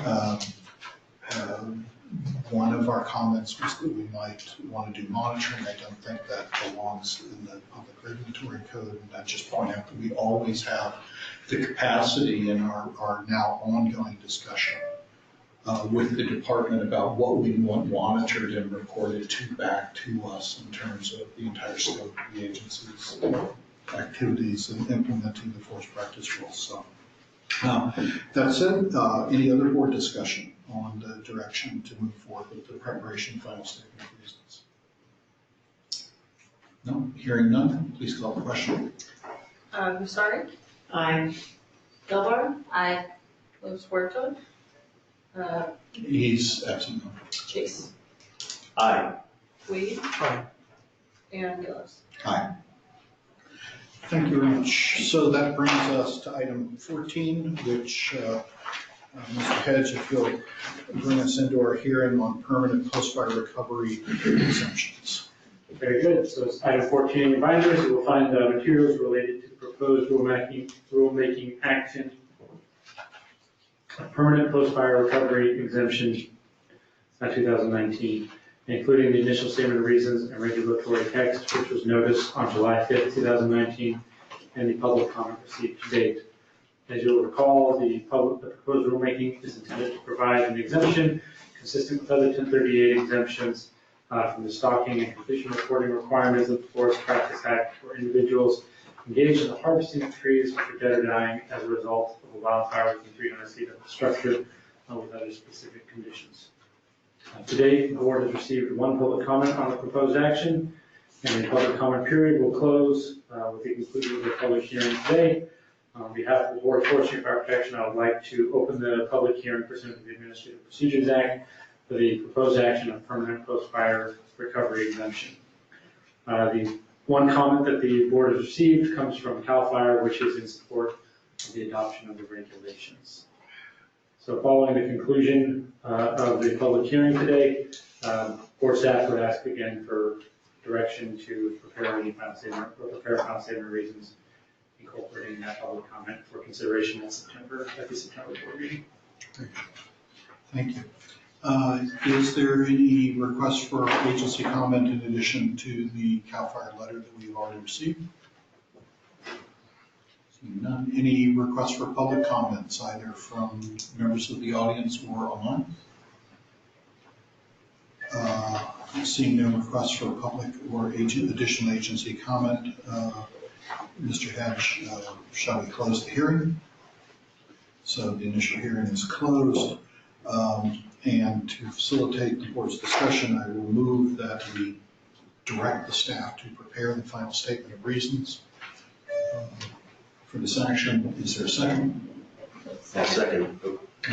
Second member, sorry. Perfect. I just want to thank folks for all the committee work on this. I think a lot of good discussion to get this to the form it's at. And I think it's nice that, going back in the history of this to when this first showed up as an issue after the fire and weed, it's nice that we're prepared for eventualities like this and the regulatory environment is clear. Is there any request for board comment or discussion on the motion? I think our visit to Butte County was very helpful in us, enabling us to finalize this and landing in the right spot. And I think it's unfortunate that this mechanism had to be used so many times, but hopefully it was helpful in helping those folks to clean up their properties and neighborhoods, and I think we landed in a good place with these amendments. All right, seeing no requests for further board discussion, please call the question on the motion. Usari. Aye. Delbar. Aye. Chase. Aye. Wade. Aye. Gillis. Aye. Good, so that brings us to conclusion and public forum. Mr. Diaz, do you have any requests for comment in public forum? We do, Eric Carlson.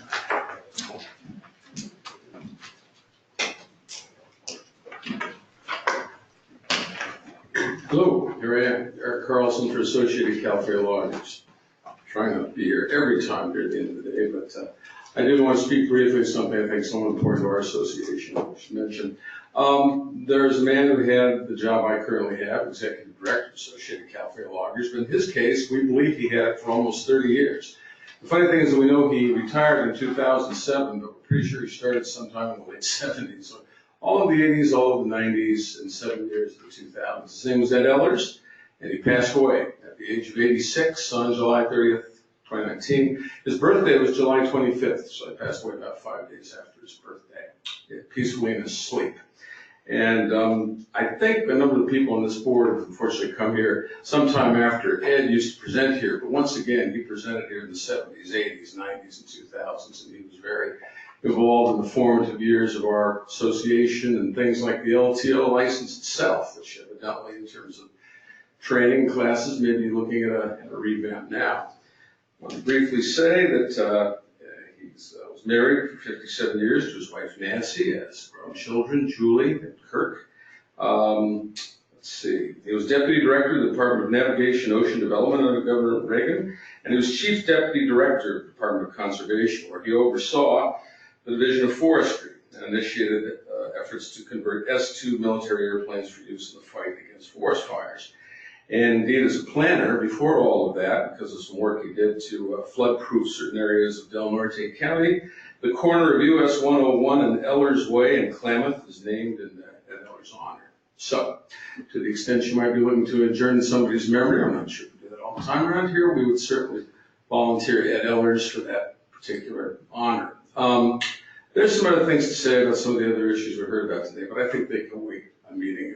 We would like to basically just say that many of us remember what Ed did for our segment of the industry, and we honor him. Thank you. Mr. Gentry?